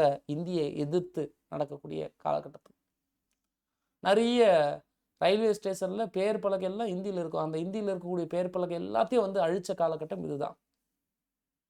குலக்கல்வி திட்டம் தான் வந்து ரொம்ப பீக்கில் போய் ஈவன் தன்னுடைய சொந்த கட்சிக்காரன காமராஜரே வந்து என்ன பண்ணுறாரு அப்படின்னா மேல் இடத்துல போட்டு கொடுத்து ராஜாஜிக்கு ரொம்ப டென்ஷன் ஆயிடுச்சு. எப்போ என்னால் இந்த குலக்கல்வி திட்டத்தை தப்பாக போயிடுச்சோ, என்னால் கொண்டுட்டு வர முடியாமல் போச்சோ, அதுக்கப்புறம் நான் என்ன பண்ணுறேன் அப்படின்னா என்னுடைய ஆட்சியில் நான் இருக்க மாட்டேன்னு சொல்லிட்டு விலகிறாரு. நீ போனால் போடான்னு சொல்லிட்டு காமராஜருக்கு ஃபுல் சப்போர்ட் பண்ணி அகில இந்திய காங்கிரஸ் கமிட்டிக்கு ரெக்கமெண்ட்லாம் பண்ணி காமராஜரை ஆதரித்து பெரியார் பிரச்சாரம் பண்ணி காமராஜரை உட்கார வச்சாங்க. எலெக்ஷன்லாம் நடக்காது எப்போவுமே. அந்த டென்யூருக்குள்ளே ஒரு சிஎம் போயாச்சுன்னா இன்னொரு சிஎம் வந்து உட்காந்துடும், அவ்வளோதான். ஓகேவா? அப்படி நடந்தது. அந்த காலகட்டத்தில் தான் வந்து புத்த மத மாநாடெல்லாம் வந்து நடக்குது. அங்கேயும் வந்து பார்த்தீங்கன்னா வந்து என்னன்னா பெரியார் வந்து பார்ட்டிசிபேட் பண்ணார். எங்கள் பர்மாவில் ஒரு புத்த மாநாடு நடந்ததான், அங்கே பார்ட்டிசிபேட் பண்ணாராம் பெரியார். ஓகேவா? ராமாயண எதிர்ப்பு பிரச்சாரம் பண்ணது பெரியார். பெரியார் பண்ணதில் மிகப்பெரிய ஒரு ஒரு சில விஷயம் வந்து என்னென்னா, இந்த ராமரை எரிச்சது, விநாயகர் சிலையை உடைச்சது, இதெல்லாம் வந்து என்னன்னா அந்த தெய்வத்து மேலே அதீத நம்பிக்கை இருக்கிறவங்களுக்கு மிகப்பெரிய வெறுப்பை வந்து கொடுக்கும் தான். அதில் இன்னொரு விஷயம் வந்து என்னென்னா, பூணூல் வந்து போட்டுட்டு போவாங்களாம் பிராமின். அப்படி போட்டுட்டு வரக்கூடிய பிராமணனை குளிச்சுட்டு ஆத்தங்கரையில் குளிச்சுட்டு வரக்கூடிய பிராமணனை அப்படியே தடுத்து நிப்பாட்டி அந்த பூணூலை கட் பண்ணி விடுவாங்களாம் தீக்கா காட்சிக்காரங்க. இது அந்த காலத்தில் ரொம்ப ஃபேமஸான ஒரு போராட்டம். இப்போ அதெல்லாம் பண்ண முடியாது. பட் அது அப்போ பண்ணியிருந்தாலுமே அது வந்து என்னென்னா ஃபீலிங்ஸோட கை வைக்கிற ஒரு நிகழ்வு தான். பூணூலை கட் பண்ணுறது அப்படின்றது பார்க்கும்பொழுது ஒவ்வொரு பிராமணனுக்குமே வந்து அது ரொம்ப ஃபீலிங்கான ஒரு விஷயம். அதெல்லாம் வந்து பண்ணியிருக்கலாமா அப்படின்னு பார்க்கும்பொழுது கொஞ்சம் தவறு தான். அப்போ இஸ்லாமிய மதத்தில் இன்றைக்கி வரையும் பர்தா போட்டுன்னு இருக்காங்க பெண்கள். அப்போ அதை ஏன் அன்றைக்கி டேட்டில் பெரியார் வந்து கேட்கல அப்படின்னு சொல்லிட்டு அப்போவே வந்து நிறைய கொஷின்ஸ் எல்லாமே வந்து வந்தது. ஸோ அதுக்கப்புறம் வந்து பார்த்திங்கன்னா அவரை நிறைய வாட்டி வந்து அரெஸ்ட் பண்ணாங்க, அவருக்கு நிறைய டைட்டில் கொடுத்தாங்க. இதுக்கப்புறம் நடக்கக்கூடிய எதுவுமே கொஷினை வந்து கேட்க மாட்டாங்க. ஏன் கேட்க மாட்டாங்கன்னா இதுக்கப்புறம் அவருடைய இம்பார்ட்டன்ஸ் எதுவும் இல்லை. ஆனால் கடைசி வரையும் அந்த சமூக நீதி இல்லைன்னா வந்து சமூகத்தில் இருக்கக்கூடிய பல இன்னல்களை அவர் எதிர்த்தாரு அப்படின்னு சொல்லுவாங்க. இந்து மதத்துக்குள்ள நீங்கள் இருக்கிறதுக்கு பதிலாக நீங்கள் நாத்திகர் அப்படின்னு வந்து சென்சஸ் எடுக்கும்போது சொல்லுங்கடா. 1961 சென்சஸ் எடுக்கும்போது அவர் சொல்லியிருக்காரு.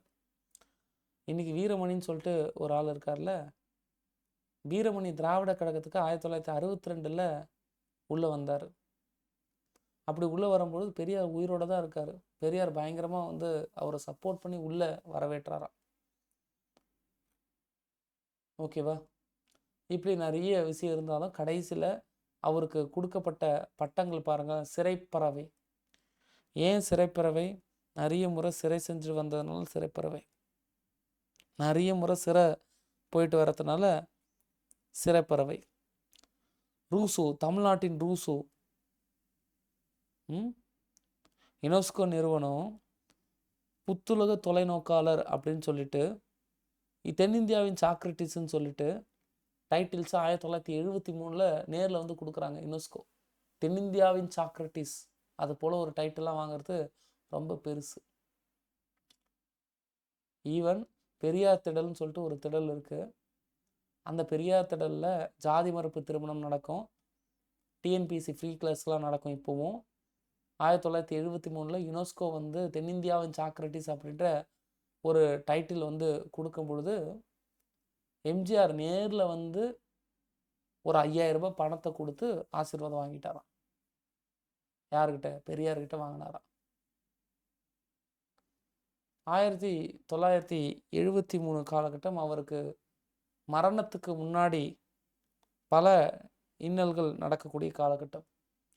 அவர் கடைசியாக வந்து பார்த்திங்கன்னா தியாகராய நகரில் சுயமரியாதையை பற்றியும் சமத்துவத்தை பற்றியும் சகோதரத்தை பற்றியும் அவர் வந்து பேசுகிறாரு. இந்த சமூகத்தில் சுயமரியாதை அது என்ன சுயமரியாதை? சமத்துவம் வேறு, சுயமரியாதை வேறு. ஒவ்வொரு மனிதனுக்கும் சுயமரியாதை அப்படின்ற ஒன்று இருக்குது.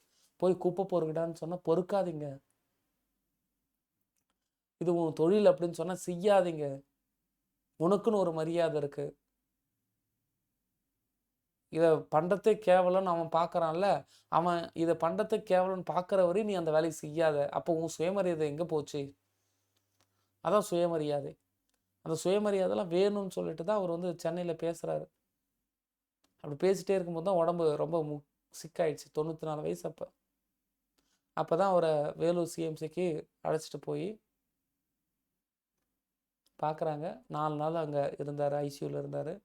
1973 டிசம்பர் மாதம் 24 பெரியார் வந்து இறந்துட்டார். அன்னைக்கு டேட்டில் சிஎம்மாக இருந்தது கருணாநிதி. கெசட்டில் வந்து பார்த்திங்கன்னா பெரியாருடைய மறைவு செய்தியை சொல்லிட்டு பெரியாருக்கு ராஜ மரியாதை அல்லது அரசாங்க மரியாதையோட பெரியாரை அடக்கம் செய்யறதுக்கு எல்லாமே வந்து பண்ணாங்க.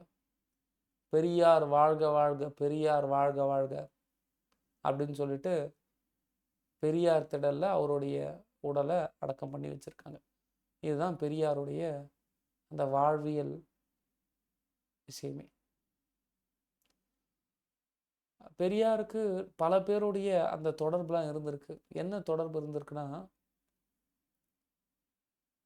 பெரியார் காந்தியை சந்திச்சிருக்காரு, பெரியார் அலிஜின்னாவை சந்திச்சிருக்காரு, பெரியார் அம்பேத்கரை சந்திச்சிருக்காரு, பெரியாருக்கு மோதிலால் நேரு, யார் ஜவஹர்லால் நேருடைய அப்பா இருக்கார்ல, மோதிலால் நேருவை வந்து சந்திச்சிருக்காரு. இத்தனைக்கும் மோதிலால் நேரு மெட்ராஸ் வந்து ஈரோடு வரையும் வந்து, ஈரோடு பெரியார் வீட்டுக்கு வந்தவரும் வந்து மோதிலால் நேரு.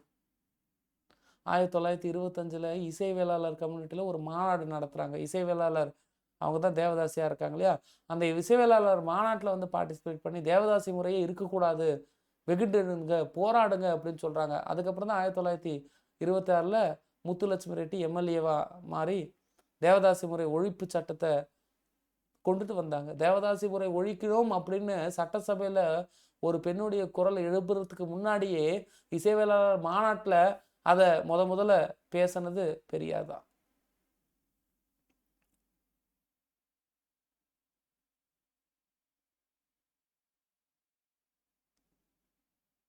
அப்போ அது ஒரு மிகப்பெரிய சகாப்தம் தான்.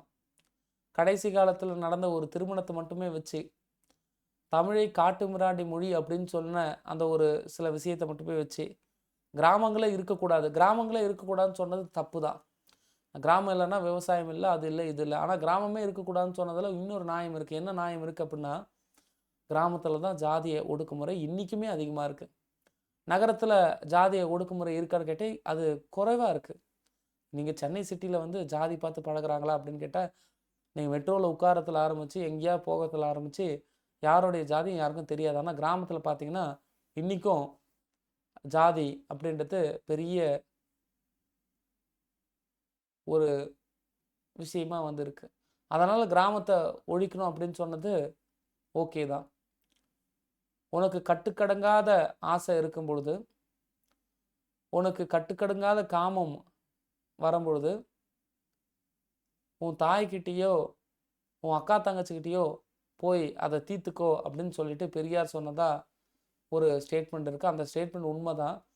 ஆனால் அதுக்கப்புறம் இருக்கக்கூடிய ஸ்டாண்ட்ஸாக யாருமே வந்து அதை வைரல் பண்ண மாட்டாங்க. ஏன்னா அதுக்கப்புறம் அவர் சொல்கிறாரு, உனக்கு காம உணர்ச்சி பெருகும்போது வெளியே இருக்கிற ஒரு பொண்ணை பலவந்தப்படுத்துகிற இல்லையா, வீட்டில் இருக்கிறதும் பொண்ணு தான், அங்கே பண்ணுறது நீ இங்கே பண்ணிக்கோ.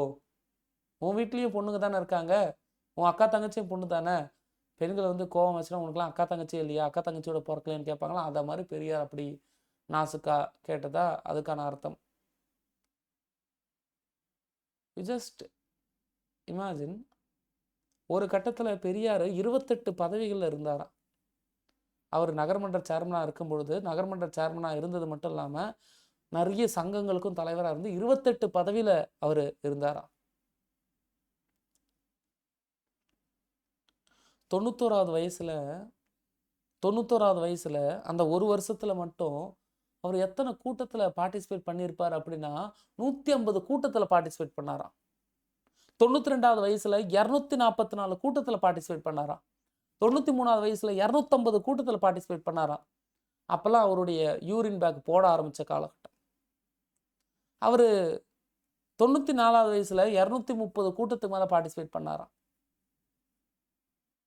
அதுக்கப்புறம் தான் கொஞ்சம் கொஞ்சமாக உடம்பு முடியாமல் போய் கூட்டங்களுடைய எண்ணிக்கை வந்து குறைய ஆரம்பிச்சது. 97 வயசில் இறந்தாருன்னு சொன்னோம் இல்லையா, அப்படி போகிறதுக்கு காரணம் அதுதான். இவ்வளோதான். பெரியார் அப்படின்ற ஒரு நபருடைய வாழ்க்கை வரலாறு இதுதான். மிகப்பெரிய எந்த ஒரு பதவிக்கும் வராத ஒரு நபர். அவர் நினச்சிருந்தா நிச்சயமாக சிஎம் ஆகியிருக்கலாம். You just imagine. 1950க்கு அப்புறமும் அவர் உயிரோடு இருக்கார். 73 வரை உயிரோடு இருக்கார். அவர் நினைச்சிருந்தா திராவிட கழகம் அரசியலில் பார்ட்டிசிபேட் பண்ணும் அப்படின்னு சொல்லிட்டு டிஎம்கேக்கு அகெயின்ஸ்டாகவும் காங்கிரஸுக்கு அகெயின்ஸ்டாகவும் அரசியல் பண்ணி நிறைய காசு சம்பாதிச்சிருக்கலாம். காந்திய நம்ம 1000 விமர்சனத்துக்குள்ள அடக்கினாலும் கூட காந்தி எந்த ஒரு எலெக்ஷன்லையும் பார்ட்டிசிபேட் பண்ணி தான் இந்த நாட்டுடைய பிரதமர் ஆகணும்னு சொல்லிட்டு எங்கேயுமே அவர் சொல்லவே இல்லை. நான் பேசுகிற சென்ஸ் புரியுதா இல்லையா? பதவி ஆசை இல்லாதவங்க ரொம்பவே கம்மியான நபர்கள் தான். அப்படி பதவி ஆசை இல்லாத கம்மியான நபர்களில் பெரியாரும் ஒரு நபராக நம்ம பார்க்கலாம். நான் ஏன் நாத்திகவாதி அப்படின்னு சொல்லிட்டு பகத்சிங் ஒரு புக்கை எழுதினார். அந்த புக்கை பெரியார் தமிழில் மாற்றணும்னு சொல்லிட்டு கேட்டுக்கிட்டாரு. அதனால் ஜீவானந்தம் அவரை பற்றி தெரியும். அவர் தான் அந்த புத்தகத்தை தமிழாக்கம் பண்ணதா ஒரு குறிப்பு இருக்குது. இவ்வளோ தான் பெரியார். ஆல்மோஸ்ட் 1 hour 40 minutes பெரியாரை பற்றி கொஞ்சம் பேசியாச்சு. அடுத்தது அண்ணாதுரையை பற்றி பேசணும். இது உங்களுக்கு ஓகேனா தான் அண்ணாதுரைக்குள்ளே போக முடியும். பெரியாருடைய சிந்தனையும் பெரியாருடைய மேற்கோள்களும் எக்கச்சக்கமாக இருக்குது. அதை எதுவுமே நான் பேசலை. ஓகேவா? அது பேசினா அது ஒரு 5 நிமிஷம் போகும். ஓகே, அவருடைய அந்த ஸ்டேட்மெண்ட்லாம் இருக்கும்ல, நான் என்னெல்லாம் சொன்னேன் அப்படின்றது. திருமணம் செய்து கொடுப்பது அந்த மாதிரி வார்த்தையே வேண்டாம். பொண்ணுன்னா ஒரு பொருளா? திருமணம் செஞ்சு கொடுக்கறது அப்படின்றது பொருள் கிடையாது. அதனால் திருமணம் அப்படின்ற அந்த வார்த்தையே இல்லை. யார் சொல்லியிருந்தாலும், எங்கு படித்திருந்தாலும், ஏன் நானே சொன்னாலும் உனது புத்திக்கும் பொது அறிவுக்கும் பொருந்தாத எதையும் நம்பாதே. ஒரு காலத்து முறைகளை எக்காலத்துக்கும் என்றால் மனிதனுக்கு அறிவு வளர்ச்சி இல்லை என்பது பொருள். எப்பயோ நடந்த பழக்க வழக்கம் தான் இப்பயும் இருக்கணும்னா மனுஷன் அறிவு வளர்ச்சியோடு இல்லை, அவன் அறவைக்காடாக இருக்கான் அப்படின்னு அர்த்தம். வாழ்க்கை ஒழுக்கத்தில் கணவனுக்கு ஒரு சட்டம், மனைவிக்கு வேறு சட்டம் அப்படி இருக்குது. கணவன் எங்கேயாவது தப்பு பண்ணிட்டு வந்தால் பரவாயில்ல, ஆனால் மனைவி தப்பு பண்ணிட்டு வந்தால் மனைவிக்கு டைட்டில் கொடுத்து அனுப்பிடுறீங்க. இது தப்புப்பா. கற்பு என்பது ஆணுக்கும் பெண்ணுக்கும் ஒன்று தான். அப்படி ஆணுக்கு கற்பு ஒழுக்கத்தோட கம்பேர் பண்ண முடியல அப்படின்னா பெண்ணுடைய கற்பையும் ஏன் ஒழுக்கத்தோட கம்பேர் பண்ணுறீங்க? பெண்ணும் எங்கே வேணாலும் போட்டோம் அப்படின்னும் அவர் சொல்லியிருக்காராம். என்னை கடவுள் நம்பிக்கை இல்லாதவன் என்கிறார்கள் சிலர். அதில் ஒரு துளி கூட உண்மை இல்லை. நான் நம்பிக்கை வைக்க அப்படி எதுவும் இருப்பதாக புலப்பட காணமே என நான் ஏங்குகிறேன். நான் கடவுள் நம்பிக்கை இல்லைன்னு சொல்கிறாங்களா, அதில் கொஞ்சம் கூட நான் உண்மை இல்லை.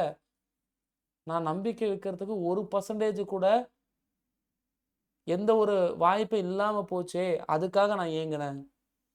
கோயில் இருக்கிற வீதியில் ஆடு மாடெல்லாம் போகலாம், நாய் நரி கூட போகலாம், ஆனால் இங்கே மக்கள் போக முடியல, ஸ்கெடியூல் காஸ்டாக பிறந்த ஒரே காரணத்துக்காக.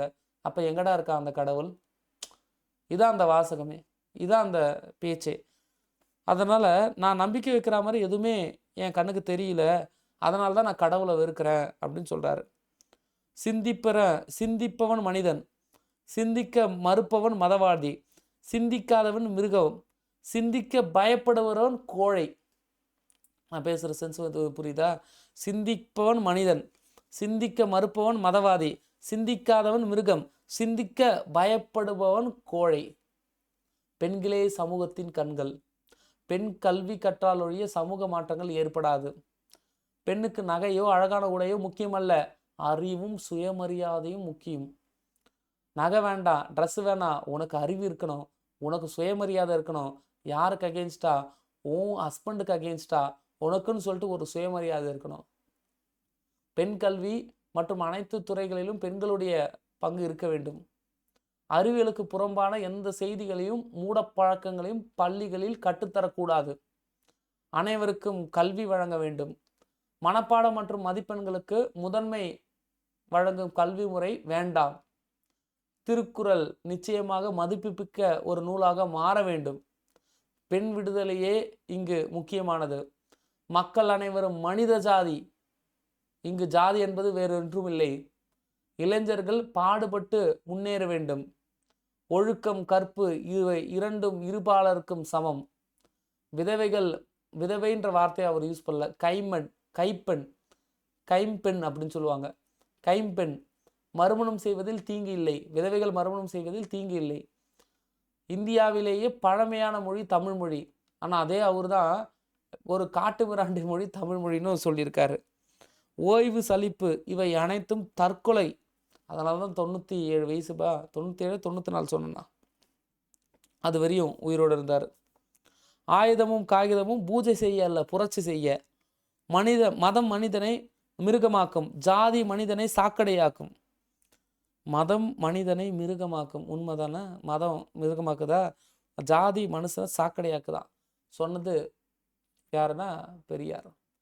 தொண்டு செய்து பழுத்த பழம் தூய தடி மார்பில் விழும், மண்டை சுரப்பை உலகு தொழும், மனக்குகையில் சிறுத்தை எழும். பெரியாரை பற்றி பாரதிதாசன் சொன்னது. இது புக்கிலேயே இருக்கு. பெரியார் தான் வாழ்க்கையில் 10,700 கூட்டங்களில் அவர் பார்ட்டிசிபேட் பண்ணியிருக்காரு. அது மிகப்பெரிய சாதனை. 13,12,000 கிலோமீட்டர் தூரம் ட்ராவல் பண்ணியிருக்காரு. அது அதை விட பெரிய சாதனை. 21,400 மணி நேரம் அவர் பேசியிருக்காரு. அது உள்ளதுலே மிகப்பெரிய சாதனை. 21,400 மணி நேரம் அப்படின்றது என்ன அப்படின்னா, ஆவரேஜாக சராசரியாக ஒரு நாளைக்கு 3 மணி நேரம் மீட்டிங்கில் பேசுகிறீங்க அப்படின்னா 7,133 நாள் நீங்கள் பேசியிருக்கேன்னு அர்த்தம். 3 மணி நேரம் மேடை பேச்சு வேறு, இது வேறு, ஓகேவா? அப்படி பேசியிருக்குன்னா இது அதுக்கு ஈக்குவல் அப்படின்னு அர்த்தம். ஸோ இப்படி பெரியாருடைய வாழ்க்கையை பற்றி நம்ம பேசலாம், எல்லாமே பண்ணலாம். அவ்வளோதான் பெரியார். ஓகே, அவர் கடைசி டி நகரில் மீட்டிங் முடித்து வேலூர் சிஎம்சியில் போய் இறந்துட்டார். பெரியார் பற்றின கொஸ்டின்ஸ் இதெல்லாம் தான் இருக்குது. நீங்கள் கொஞ்சம் பார்த்துக்கோங்க. 1 hour 45 minutes ஆயிடுச்சு. அண்ணாதுரைக்குள்ளே போயிடலாமா? பிரேக் வேணுமா? அண்ணாதுரை அந்த தமிழ்நாடு சிஎம் பார்க்கணும். ஏதாவது பிரேக் வேணும்னா சொல்லுங்கள், பிரேக் எடுத்துக்கலாம். இல்லை தொடர்ந்து பார்க்கலான்னா பார்க்கலாம், இல்லை நாளைக்கு பார்க்கலானாலும் பார்க்கலாம். எதுனாலும் எனக்கு ஓகே. அண்ணாதுரையை பற்றி இன்றைக்கி பார்க்கலாமா நாளைக்கு பார்க்கலாமா? முதல்ல அதை சொல்லுங்கள். இன்றைக்கி பார்க்கலான்னா நிச்சயமாக பிரேக் வேணும். நிச்சயமாக இன்றைக்கி பார்க்கலான்னா நிச்சயமாக பிரேக் வேணும். இல்லை நாளைக்கு பார்க்கலான்னா அவ்வளோதான், இதை எண்ட் பண்ணிவிட்டு டுமாரோ மார்னிங் இட் செல்ஃபே நம்ம கிளாஸ் வச்சுக்கலாம். அண்ணாதுரை அண்டு இன்னும் சில பேரை பற்றி நாளைக்கு கை தூக்குங்க. ஏன்னா எல்லாருமே நிறைய பேர் நாளைக்குன்றீங்க. மெஜாரிட்டி எதுவோ அதுவே என் வழி, ஓகேவா? கை தூக்குனா தான் கவுண்ட் ஆட் ஆகும். 33 பேரில் 16 பேர் நாளைக்குன்னு கை தூக்கிட்டா நாளைக்கு அவ்வளோதான். 33 பேரில் 17 பேர் வரும். 17 பேர் வந்தால் 50க்கு மேலே. 33 என்னோட சேர்த்து 33, அப்போ 32னா 17 பேருக்கு வேணும். 17 பேர் அண்ட் அபோவ் அப்படின்னா நாளைக்கு. இல்லை இன்னைக்குனாலும் எனக்கு ஓகே, எதுனாலும் எனக்கு ஓகே. பிபிடிலாம் ரெடியாக இருக்குது, ஓகேவா? கதையை கேட்கறதுக்கு முன்னாடி நீங்கள் ரெடியாக இருக்கணும். ஓகே, ஐ திங்க் 20 பேர் கை தூக்கிட்டீங்க. 19 பேர் கை தூக்கியிருக்கீங்க. 19 இல்லை 20 பேர் கை தூக்கியிருக்கீங்க. நாளைக்கு பார்க்கலாம். காஞ்சிபுரம் நடராஜன் அண்ணாதுரையை பற்றி. இன்றைக்கி தமிழ்நாடு விஜய் பின்னாடி ஓடுறதுக்கு முக்கியமான காரணம் காஞ்சிபுரம் நடராஜன் அண்ணாதுரை தான். அவர் இல்லைன்னா தமிழ்நாட்டில் இந்த ட்ரெண்டு இருக்குன்னே கண்டுபிடிச்சிருக்க முடியாது. எந்த நடிகனுக்கும் பதவி ஆசை வந்திருக்காது. காஞ்சிபுரம் நடராஜன் அண்ணாதுரை இல்லைன்னா நிச்சயமாக சொல்கிறேன், சத்தியமாக சொல்கிறேன், எந்த நடிகனுக்கும் பதவி ஆசை வந்திருக்காது. அப்பேற்பட்ட காஞ்சிபுரம் நடராஜன் அண்ணாதுரை.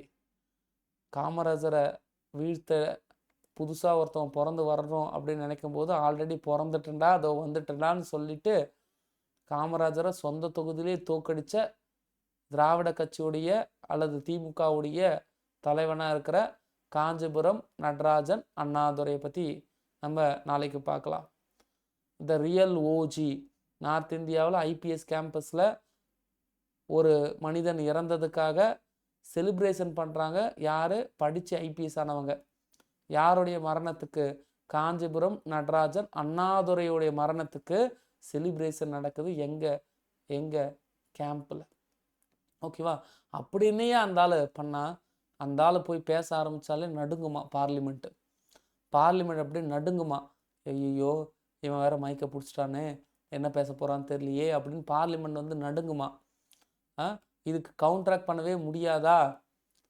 மொழிப்போர் அப்படின்னு சொல்லிட்டு ஒரு விஷயம் இருக்குல்ல, இந்திய எதிர்ப்பு போராட்டம். Parasakthi movie if time permit போய் பாருங்கள். அதில் ஓரளவு நரேட் பண்ணியிருப்பாங்க, முழுசாலாம் பண்ணியிருக்க மாட்டாங்க. ஆனால் நான் நிச்சயமாக சொல்கிறேன், அண்ணாதுரைக்கு பிரைன் அதிகம், அண்ணாதுரைக்கு சீனியாரிட்டி அதிகம், அண்ணாதுரை இன்னும் கொஞ்ச காலம் வாழ்ந்திருக்கலாம். அண்ணாதுரை கட்டமைச்ச அந்த ஒரு அரசியல் கட்சி, அரசியல் ஒரு விஷயம் அவர் ஆட்சி செஞ்சு கொஞ்சம் கொஞ்சமாக முன்னேற்றினாரான்னு கேட்டால் இல்லாமல் போயிடுச்சு. 2 வருஷத்தில் அண்ணாதுரை இறந்துட்டார். அது மிகப்பெரிய ஒரு வேதனையாக மாறிச்சு. அதுக்கப்புறம் தான் கலைஞர் வந்து வந்திருப்பார். ஓகேவா? ஸோ அரசியலுக்கு அப்பாற்பட்டு அவரை பார்க்கலாம். ஓகேவா? நாளைக்கு பார்க்கலாம். தேங்க்யூ. பாய். நன்றி.